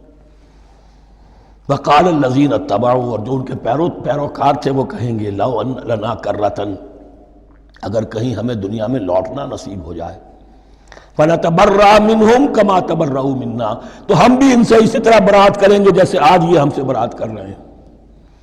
کذالک یریہم اللہ اعمالہم حسرات علیہم، اس طرح اللہ ان کو دکھائے گا ان کے اعمال حسرتیں بن جائیں گی، کاش کہ ہم نے سمجھا ہوتا، کاش کہ ہم نے ان کی پیروی نہ کی ہوتی، کاش کہ ہم نے ان کو اپنا لیڈر اور اپنا ہادی اور رہنما نہ مانا ہوتا۔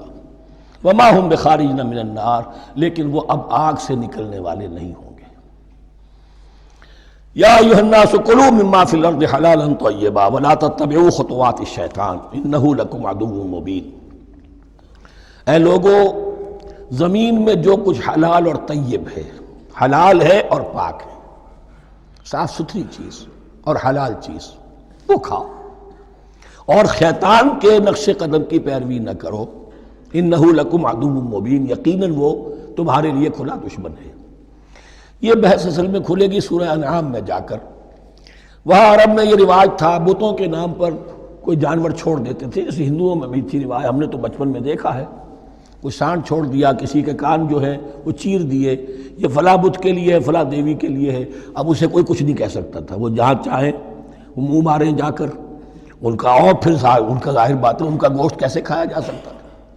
تو عرب میں بھی یہ رواج تھے، اور ابھی تک اس کے کچھ نہ کچھ ریزیڈول ایفیکٹس تھے۔ آباء و اجداد کی جو رسمیں چلی آ رہی ہوں وہ آسانی سے جو ہے وہ چھوٹتی نہیں ہیں، کچھ نہ کچھ اثرات رہتے ہیں، جیسے آج تک ہمارے ہاں ہندوانہ اثرات موجود ہیں۔ تو ایسے لوگوں سے کہا جا رہا ہے کہ یہ تمام حرمتیں جو تمہارے ان لوگوں نے، مشرکین نے بنا لی تھی، یہ جانور حرام، یہ جانور حرام ہو گیا، اسے فلاں کے نام پر نامزد کیا ہے، اس اونٹ کی جو ہے اتنی اونٹنیوں کے ساتھ جفتی ہو چکی ہے، اب بس اس کو خالی کر دو، چھوڑ دو، نہ اس کے اوپر سواری کی جائے گی اور نہ اس کا گوشت کھایا جائے گا، یہ کوئی نہیں ہے۔ جو چیز حلال ہے اصلاً اور طیب ہے، کھاؤ۔ انما یامرکم بالسوء والفحشاء، یقیناً شیطان تمہیں حکم دیتا ہے بدی کا اور بے حیائی کا، وان تقولوا علی اللہ ما لا تعلمون، اور اس کا کہ تم کہو اللہ کی طرف نسبت کر کے جو تم جانتے نہیں ہو، کہ اللہ نے حرام کیا۔ بھائی تمہیں کہاں معلوم؟ کوئی دلیل لاؤ، کسی کتاب میں دکھاؤ کہ اللہ نے یہ چیز حرام کر دی۔ وَإِذَا قِيلَ لَهُمُ اتَّبِعُوا مَا أَنزَلَ اللَّهُ قَالُوا بَلْ نَتَّبِعُ مَا أَلْفَيْنَا عَلَيْهِ آبَاءَنَا، اور جب ان سے کہا جاتا ہے اتباع کرو اس کی جو اللہ نے نازل کیا ہے، قالوا، وہ کہتے ہیں بل نتبع ما الفینا علیہ آباءنا، ہم تو پیروی کریں گے اس کی جس پر ہم نے پایا اپنے آباء و اجداد کو۔ اولو کان آباؤہم لا یعقلون شیئا ولا یہتدون، کیا وہ اپنے آباء و اجداد ہی کی پیروی کرتے رہیں گے، خواہ ان کے آباء و اجداد نہ کسی بات کو سمجھ پائے ہوں نہ ہدایت یافتہ ہوئے۔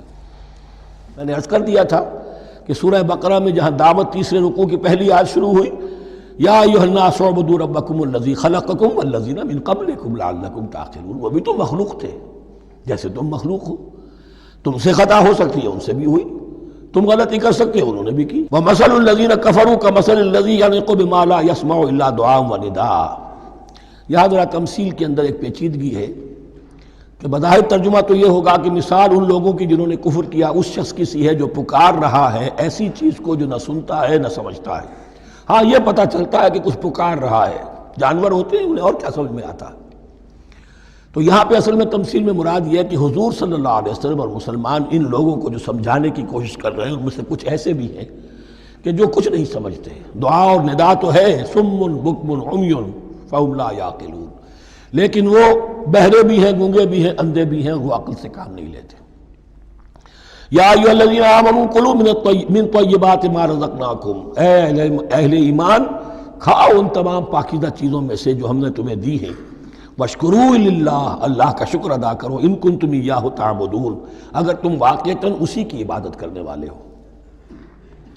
جیسا کہ میں نے عرض کیا سورہ الانعام میں یہ ساری چیزیں آئیں گی اور تفصیل سے۔ انما حرم علیکم المیتۃ والدم ولحم الخنزیر وما اہل بہ لغیر اللہ، بنیادی طور پر اللہ تعالیٰ نے وہ کھانے کے جو اہل عرب میں اس وقت رائج تھے ان میں سے 4 چیزوں کی حرمت کا اعلان کیا ہے بار بار، مکی صورتوں میں بار بار ہوا ہے اور یہاں پھر یہ مدنی صورت کے اندر گویا کہ آخری بار۔ انما حرم علیکم المیتۃ، اللہ نے تم پر حرام کیا مردار کو، جو اپنی آپ موت مر گیا، ذبح نہیں کیا گیا، والدم، اور خون حرام ہے، نجس ہے۔ اسی لیے جو ذبح کرنے کا ہمارا طریقہ ہے وہ یہ ہے کہ صرف گردن کو کاٹا جائے تاکہ اس میں شریانے وغیرہ کٹ جائے اور اکثر جو ہے خون جسم کا نکل جائے۔ اگر جھٹکا کیا جائے جیسے سکھ کرتے تھے، ایک ہی تلوار کے وار سے گردن اڑا دی بکری کی، یا یہ کہ جیسے کہ یورپ وغیرہ میں ہوتا ہے، تو پھر وہ خون اندر رہ جاتا ہے جسم کے، اس کے اندر پھر وہ اینٹھن نہیں ہوتی اس حیوان کے جسم میں کہ جس سے خون جو ہے وہ باہر چلا جائے۔ تو وہ لحم الخنزیر، اور تیسری چیز ہے خنزیر کا گوشت، اور چوتھی چیز وما اہل بہ لغیر اللہ، اور وہ کہ جس پر پکارا گیا ہو کسی کا نام اللہ کے سوا۔ اب اس میں ایک چیز تو یہ ہے کہ جسی شے کو ذبح کرتے ہوئے کسی بت کا، کسی دیوی کا، کسی دیوتا کا تذکرہ کیا، وہ تو حرام مطلق ہو ہی گیا، اس کا گوشت کھانا حرام مطلق ہے۔ لیکن اسی کے تابع یہ ہوگا کسی بزرگ کا قرب حاصل کرنے کے لیے اس کے مزار پر لے جا کر وہاں ذبح کیا جا رہا ہے، پوچھیں گے تو ہم تو اللہ کے لیے ذبح کر رہے ہیں، تو اللہ کے لیے تو اپنے گھر میں بھی کر سکتے تھے ذبح، یہاں کیوں لائے ہو؟ اس کو تم نے کسی اعتبار سے اس صاحب قبر کا جو ہے اس کا تقرب حاصل کرنے کا ذریعہ بنایا۔ یہ چیزیں بھی اسی کے تابع ہو جائیں گی۔ اللہ کے لیے کرنا تو ہر جگہ کر سکتے ہو، ہم تو صرف ایصال ثواب کے لیے کر رہے ہیں، تو اپنے گھر میں بیٹھ کر کرو گے تو کیا ایصال ثواب نہیں ہو جائے گا؟ ٹھیک ہے اللہ ہم یہ خرچ کر رہے ہیں، ہم نے یہ جانور ذبح کیا ہے تیرے لیے، اس کا ثواب جو ہے فلاں کو پہنچا دے۔ یہ ہے 4 چیزیں بنیادی طور پر۔ فمن اضطر غیر باغ ولا عاد، ان میں بھی ایک رعایت ہے، اگر کوئی مضطر ہو گیا ہے، مجبور ہو گیا ہے، جان نکل رہی ہے اور کوئی شے کھانے کو نہیں، لیکن 2 شرطیں پوری ہو، غیر باغ ولا عاد، وہ اس حرام کی طرف رغبت نہ رکھتا ہو اور نہ جو ناگزیر حد ہے جان بچانے کی اس سے آگے بڑھے۔ صرف جان بچانے کے لیے مردار کا گوشت بھی کھا سکتا ہے، سور کا گوشت بھی کھا سکتا ہے، جو بھی چاہے جان بچانے کے لیے یہ رک سکتے ہیں، لیکن اس شے کی طرف کوئی رغبت المیلان طبیعت میں نہ ہو۔ یہ اللہ تو جانتا ہے، اگر تو معاملہ اس سے ہے تو اس سے تو چھپی ہوئی بات نہیں ہے، اور جتنا ناگزیر ہے جان بچانے کے لیے اس سے آگے نہ بڑھے۔ فلا اسم علیہ، ان 2 شرطوں کے ساتھ جان بچانے کے لیے حرام چیز بھی کھائی جا سکتی ہے۔ ان اللہ غفور الرحیم، یقیناً اللہ غفور الرحیم ہے۔ ان الذین یکتمون ما انزل اللہ من الکتاب ویشترون بہ ثمنا قلیلا، یقیناً وہ لوگ جو چھپاتے ہیں اس کو جو اللہ نے نازل کیا ہے کتاب میں سے اور فروخت کرتے ہیں انہیں بہت حقیر سی قیمت پر، اولئک ما یاکلون فی بطونہم الا النار، یہ لوگ نہیں بھر رہے اپنے پیٹوں میں مگر آگ، ولا یکلمہم اللہ یوم القیامہ، اللہ ان سے کلام نہیں کرے گا قیامت کے دن، ولا یزکیہم، نہ انہیں پاک کرے گا، ولہم عذاب علیم، ان کے لیے دردناک عذاب ہے۔ اولئک الذین اشتروا الضلالۃ بالہدی، یہ ہیں وہ لوگ کہ جنہوں نے ہدایت دے کر ضلالت خرید لی ہے، والعذاب بالمغفرہ، اور مغفرت اللہ کی اپنے ہاتھ سے دے کر عذاب خرید لیا ہے۔ فما اصبرہم علی النار، تو کتنا ہے ان کا حوصلہ آگ کے لیے، بڑے صابر ہیں اس جہنم کی آگ کے لیے، کس طرح تیاری کر رہے ہیں۔ ذالک بان اللہ نزل الکتاب بالحق، یہ اس لیے کہ اللہ نے تو کتاب نازل کی حق کے ساتھ، وَإِنَّ الَّذِينَ اخْتَلَفُوا فِي الْكِتَابِ لَفِي شِقَاقٍ بَعِيدٍ، اور یقیناً جن لوگوں نے کتاب اور شریعت میں پھر یہ پگڈنڈیاں نکالی، اختلاف کی، وہ بڑی ہی دشمنی میں اور بڑی ہی شقاوت کے اندر مبتلا ہو گئے۔ بارک اللہ لی ولکم فی القرآن العظیم ونفعنی وإیاکم بالآیات والذکر الحکیم۔